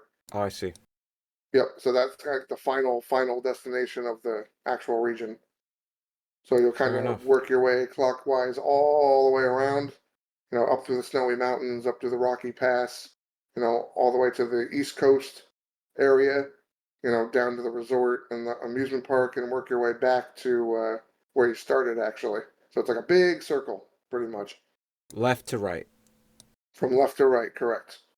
Because And then once you reach the starting area again, you realize, oh, I have to go back to the first city and then take a train to get to the hidden area where the actual tower is. the guards won't let you in, right? Just like in red and blue and yellow. Yep, there won't. Yep, you can't go there until you have all 18 charms, or sorry, 13 charms to be able to get there. The other five are, given to you by the Supreme Six members. I see. Okay. Yep. Nice. Yeah, so I mean, if there's an updated version of this map, I'll take this down one sec. Yeah. So the Um, map that's on the region page on the website is the correct version. It's just I have to fix it. It's cut off at the top by mistake, so that's something I'll have to adjust when I get a chance. sure. Okay. Well, thank you for a brief look at the map there. But yeah, I've got the browser here between us. I'm just gonna refresh it and see. So it says here, yeah, obviously, what is Enigmon? The latest updates. I'm wondering if I can click on here. Uh, Are you on the browser version or the mobile version? I think I'm on. Oh, here we go. Uh, Because I have not made the mobile version proper yet, so that is on my list of things to do once I get everything the way I want it on the browser version.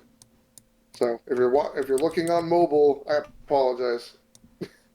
that's okay. Uh, just seeing what we Not can. particularly pretty on the mobile version yet, but we'll get there. Okay. It may just be the browser I'm using here, but I can see Waspit, Burstag. Oh, you're looking at the database. Yeah. Enigmon. Enigmon, you can hope to encounter while on your adventure. The only hard part is going to be choosing who to add to your team. Yeah, for some reason I can't scroll on the browser here. I'll bring it. Actually, I'll find.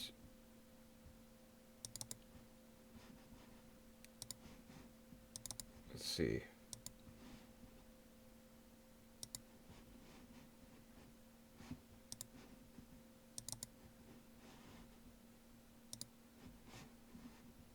I'll bring up.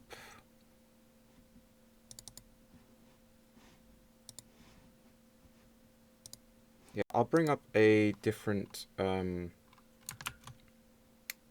just to check the website with.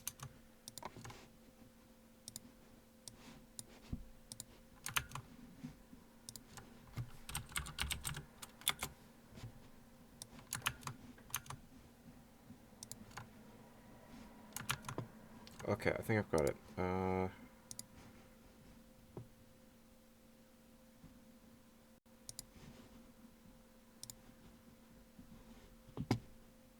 Here we go. I think that's come up a bit better here. Find what you were trying to look for. Yeah, it wasn't working too well on uh the way I was presenting it between us both. The browser wasn't letting me scroll down on the website, but yeah, this should be good, and I can maximize this as well. Okay. Um, but just to kind of show, let's see, I'll make it a bit bigger just so everyone can have a look. And then I did shoot you a message on Discord here. I don't know if you happen to see it.